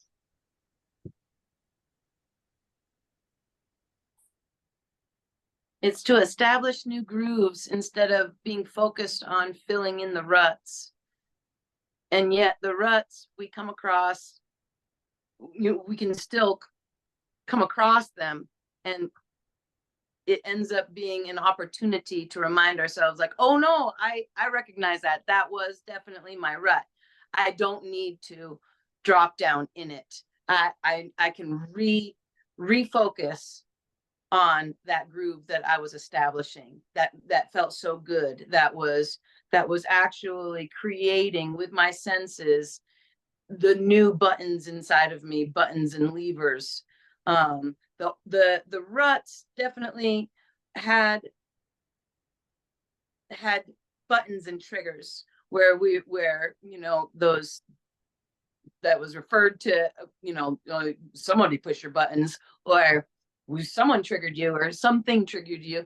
I feel that we've been going through a process that has been dismantling those triggers and bad feeling buttons, but that put us right into our old habits. That doesn't solve anything, but at least we feel this false safety. And it's false. It's a comfort that we don't have to do anything to actually change immediately, and we're not dead. So there's a comfort there. It's a false safety. I feel that we've been introduced and are in a really unique process of those buttons and triggers getting unhardwired, dismantled. And it's through establishing, through our senses, calling in our senses, utilizing all of our senses on a quantum level, but to be the surface of the new buttons and new levers, that our senses are like, ooh, that felt great. That was my truth. Yes, it was wonderful to speak my truth. Yes, it was wonderful to place an action to one of my truths that I knew that was a feeling that I just had within me. It was so great to place an action.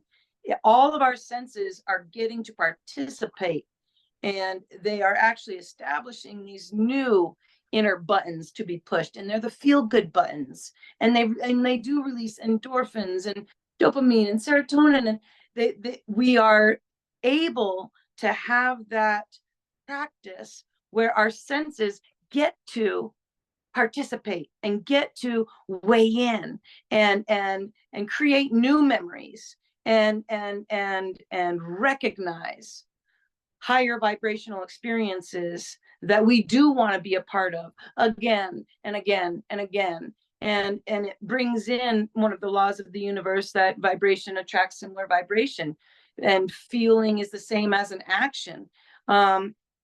It allows us to really play with some of the laws of the universe in a way that is walking us responsibly into our own expansion, which in effect is where we get to integrate those knowingnesses that we're re-embracing those awarenesses that we're expanding into, we're getting to integrate that into our experience and into this physical life that we're in. I feel that expansion is actually the integration into this, and allowing us to realize that we have everything to do with cutting the new grooves on a new record. It has everything to do with tone and light. And if we were to see ourselves being able to create the new soundtrack to our in the moment experience, we would be able to practice being in the moment that much more. We'd be dancing in the moment. And that's, again, what those buttons and new levers, I feel, have that wonderful potential to give us, is that ability to respond while staying in the moment instead of getting knocked out of the moment. And it allows us to realize that those ruts don't have to be filled in.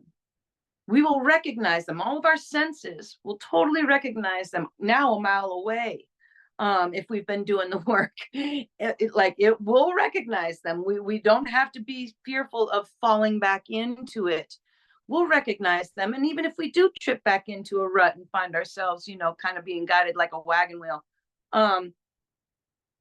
as soon as we realize, whoa, wait a minute, I have a tool, or I know a key that will allow me to instantly commence a higher vibration that I can hop into, that is in the moment instead of just out of the moment.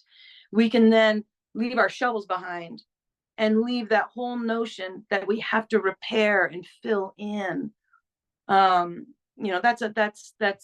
That is a belief system that we can be walking away from, that was put into society.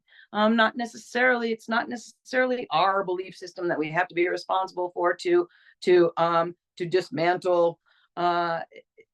We can start to see some things from a different perspective. Again, I feel the quantum field is inviting us to look at things from all these different perspectives, all these different energetic standpoints, and gain, put energy around, put air around it, put more space around what we're looking at of ourselves, so that we can actually let some of those belief systems that was just put into society, let them go. We can give them wide berth. We can be still walking in the same community, same society that might still be trying to hold on to dear life to these belief systems for everybody to keep giving their pennies to. But if we start to energetically give it wide berth, while we're still just focused on cutting these new grooves, these feel-good grooves, we, without even needing to know, we are walking the walk that other people can actually even see. How do I feel good? How do I change? How do I get out of this rut? I don't know how. Well, we always learn by what we are witnessing, what we are doing, or what we are reading about. And so we, without even realizing it, when we're focused on cutting these new grooves, and we're bringing all of our senses to that moment to participate, we are being a walking example of how that happens to others from the perspectives that they're coming from. And again, those perspectives, those standpoints that we can start to recognize as healing places, and as practicing being the witness, that's going to allow all of us to start to experience collective healing. And it can be very subtle. It's not going to be dramatic. If it was dramatic, our energy systems can't take drama, especially if it's on such an authentic level that it does affect every cell of your body. It is being delivered in subtle ways. It is something where we can start to see the grace that it's subtle.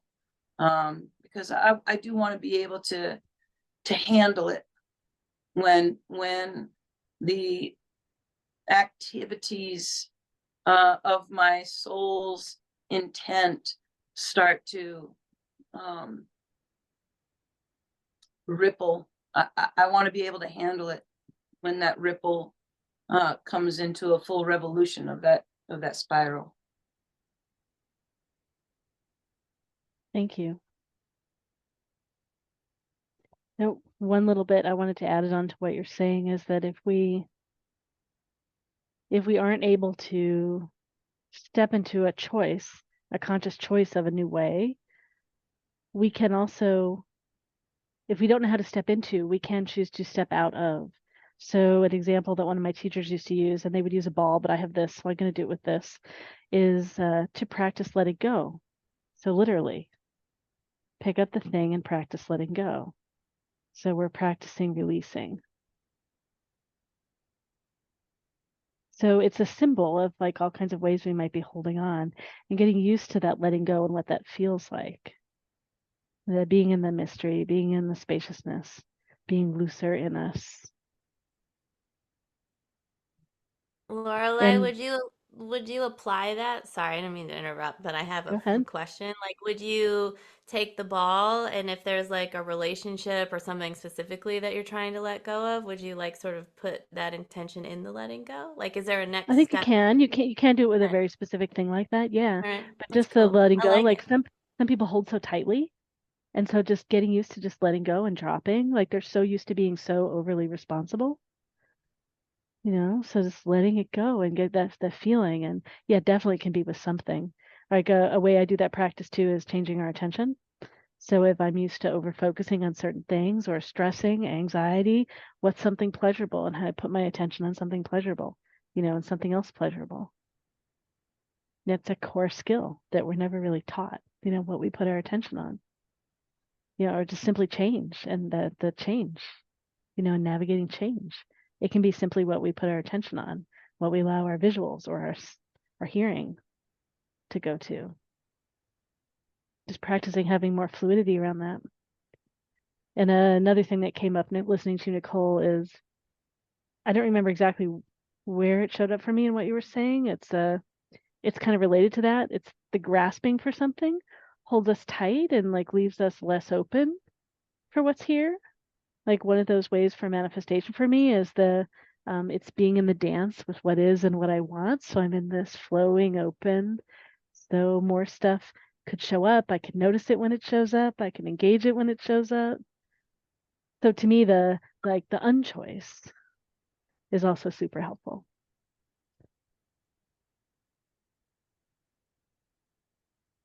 And I said, and that's from Gay Hendricks. The letting go is from Gay Hendricks. That's where I know it. Go ahead, Kai.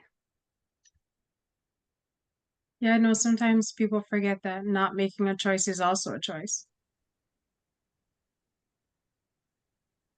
So I think that's something that a lot of people don't realize, that you wanna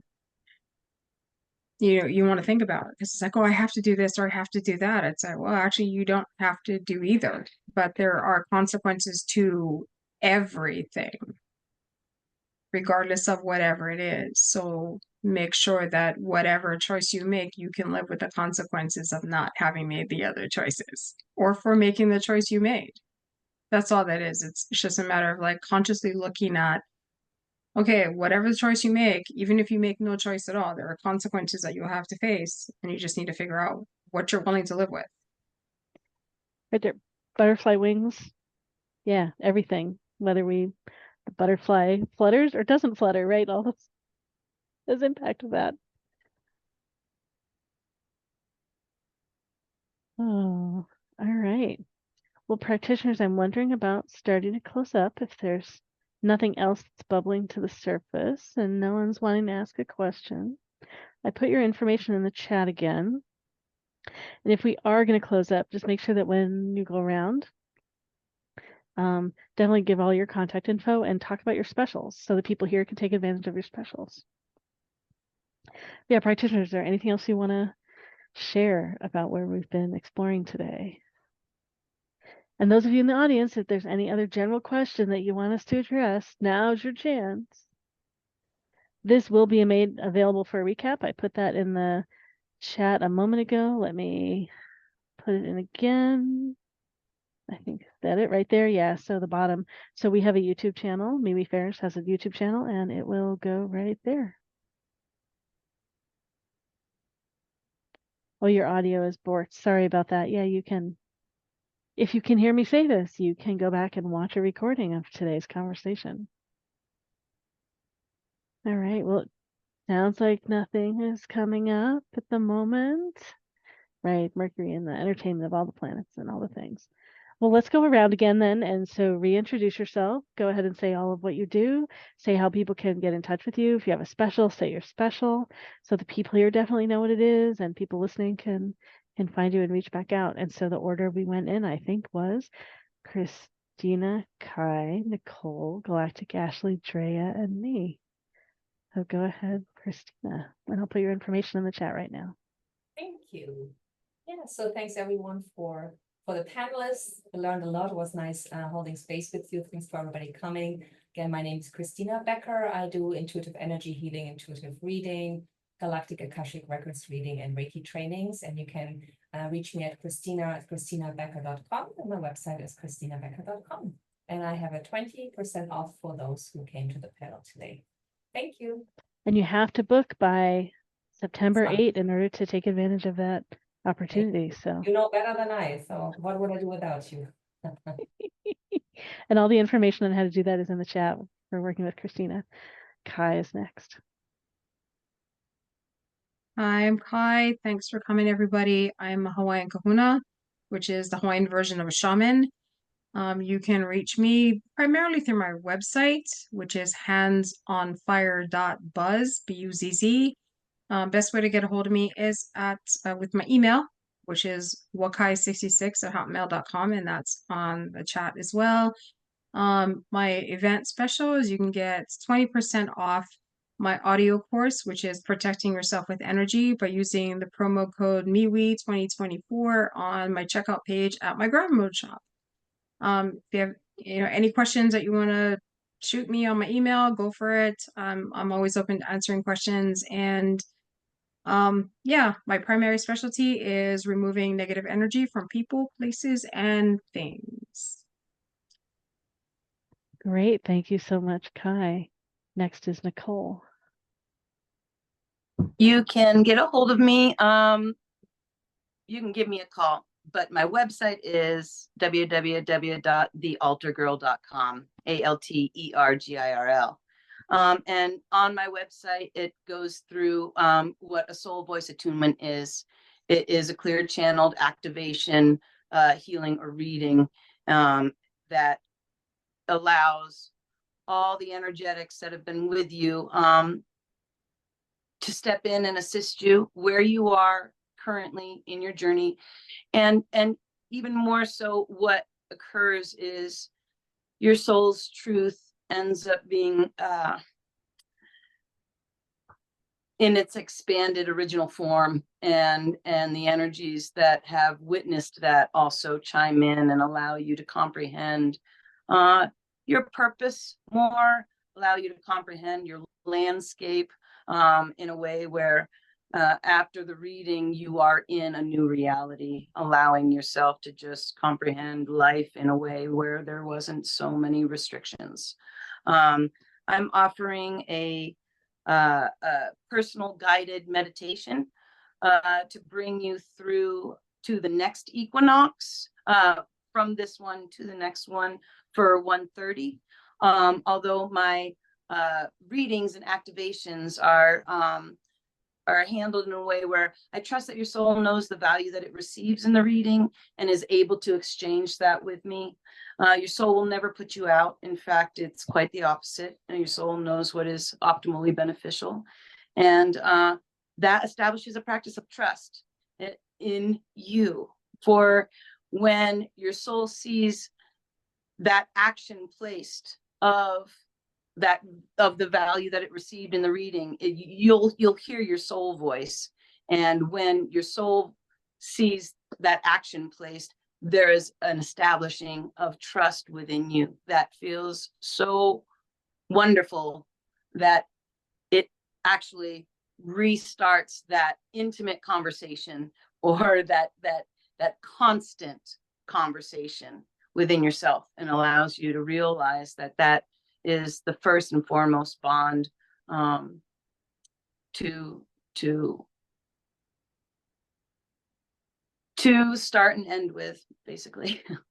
Anyways, yeah. But Nicole, if you don't mind sharing the other physical products that you bring, that you co-create into the world, to me, they're an example of quantum healing too. Do you mind sharing what that is? And I've been working with vintage notions my whole life. And I repurpose, I upcycle vintage and notions and whatever mediums I can get my hands on. And it's always been in the form of clothing, but it has also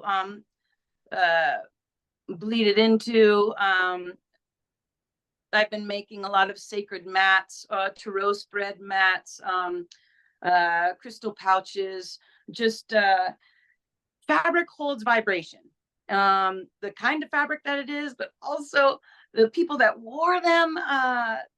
There's so much to be said about energy, and where it exists, and how it's never destroyed, but how it can actually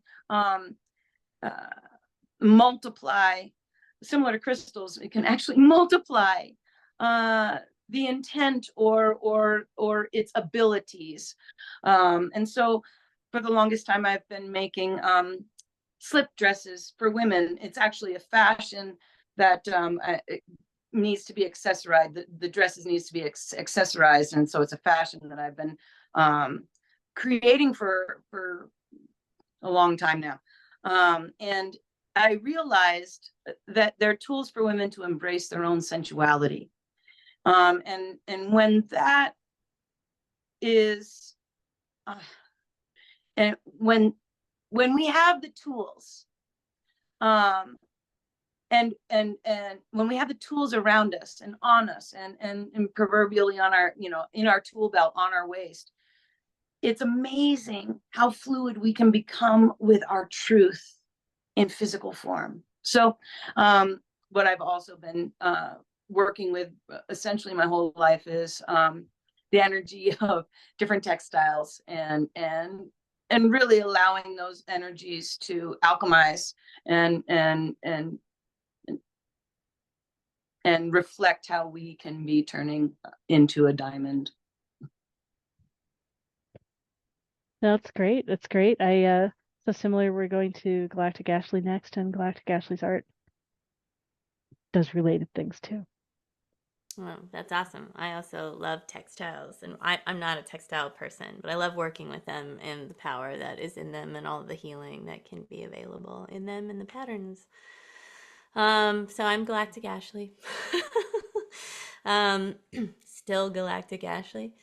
Even though the beings, I've said multiple times, there is no such thing as Galactic Ashley, there is no such thing as Ashley, and I'm like, okay. And also. So here we are. And in this realm, I am offering, starting October 9th, the Sovereignty and the Sacred Art of Channeling. It's a 9-week live online course where you'll be in a lovely community of a lot of really great people. I just did a podcast today. It'll be released in a couple of days. If you are following me on galacticashley.activates on Instagram, it'll be released, where we really go into kind of what channeling is, and at least like the purpose of the channeling in my course, which is really about, it's not so much about, I mean, yes, it's about receiving information, but it's about trusting yourself in being able to receive that information, how to work with these different vibrations that are coming through you from your own soul's guidance system or your higher self, and how to apply that actually in this life, and to hold heart coherency, to be able to be a sensitive being in sometimes not a sensitive world that wants to receive you in that way, and how to hold your own frequency And I believe that channeling is one of the greatest acts of self love that we can offer ourselves. And it's really about inviting the divine into your life and sort of merging with that energy. And how does that actually shift and change your experience? And what does it bring up for you? So, I am passionate about teaching, and really all I'm doing is helping you to remember. It's more like facilitating. I also do one-on-one sessions, and later this year, I am working on a lot of art pieces, and I'm going to be offering prints of them rather than trying to do originals. I'm actually going through this like massive phase, and there will be a whole entire new website. I actually did my first ever photo shoot, which is funny because out of all of the thousands of photographs that I've taken of other people, because I actually have a background in documentary photography that I dedicated like a pretty solid, 20 years of my life to. It was the first time I was ever receiving, like being on the other end of the camera, and it was like a ceremony in itself, and it was a really lovely experience and also terrifying going into it. And all of my things about the body and everything came up. So yeah, anyways, I'm in a huge transition. I think we're all in big transitions all the time, so I'm looking forward to what is to come, and looking forward to working with anybody that resonates with me. And if you are out there and you're interested in light language and or channeling, I'm here for it, and I invite you to join. And then I'm just gonna put a link that I didn't send. If anybody wants to sign up for just a free discovery session where you can find out how you might want to work with me, whether it's just a one-on-one session or joining the group, you can link to that and do it. So thank you, Lorelai, as always, and it was lovely to get to know everybody. I like all these new panel people. It's been really great. That's great. Thank you so Totally. much, Galactic Ashley. Always great to have you here. All right, Drea, you are up next. Let me go get your information. Hello again, my name's Drea. I do intuitive energy healings. I also do intuitive readings along with tarot and oracle readings. And the best way to contact me is via email, innerrise, INNERISE, life@gmail.com, or my Facebook page, Innerrise Living. And I will also be in attendance for those in the Puget Sound region. I will have a booth at this weekend's MeWe Fair in Everett. So come by for a reading, a healing, or just to say hello.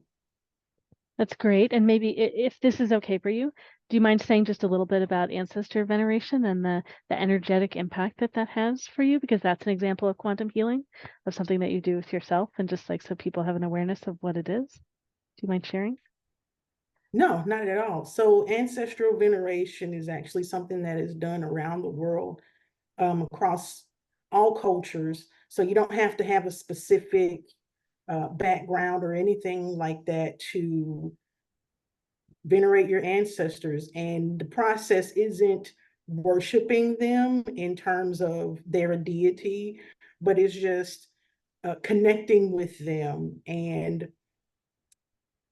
to really get a better sense of who you are, and to also do things like heal any ancestral trauma. And you can feel some profound differences in your life. It's given me a lot of new perspective, and it's one of the things that not only deepened my spirituality, but really got me to take the steps necessary to start as a practitioner. It gave me, the confidence I needed to actually get over the limiting beliefs, which is always a work in progress. But it really took down those first few barriers of, is anyone even gonna want my services? So the way that I do my ancestral veneration is I have an altar here in my home, and I have different offerings that I give them.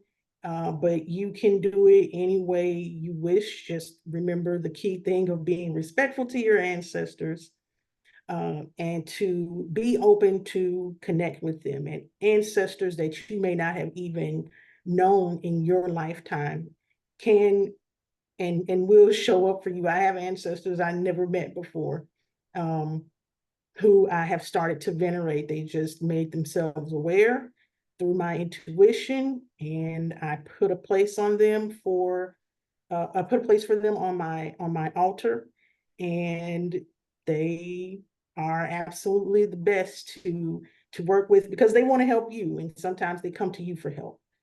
So that's something that I didn't think of as quantum healing, but thank you for that, Lorelei.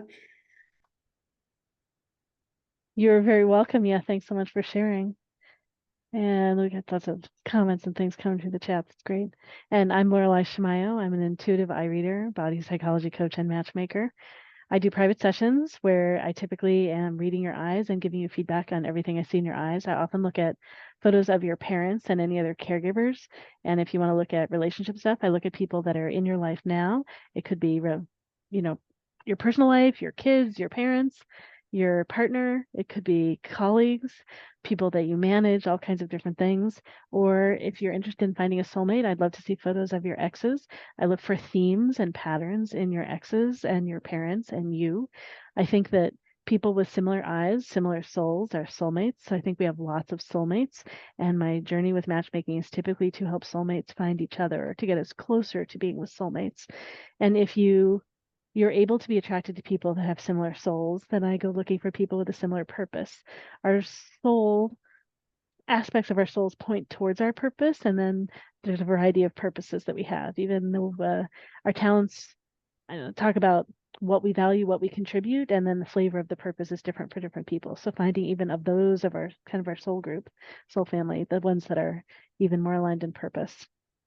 And we can have people that are different, can have different purpose, or can be aligned in purpose too. So that's often what I'm doing when my matchmaking work is helping people navigate that whole thing, and usually with online dating.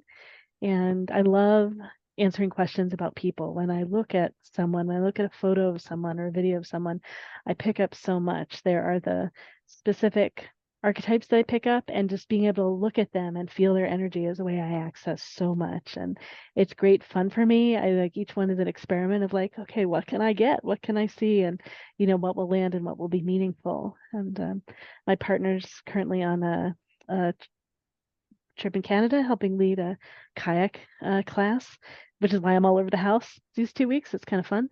And there was someone challenging on the trip, and so like sent me a photo, and it's just great fun to be able, got it exactly. It's great. I just love this. So anyone you want to understand, any relationship you want to navigate differently, I'd love to be able to share any advice that I see.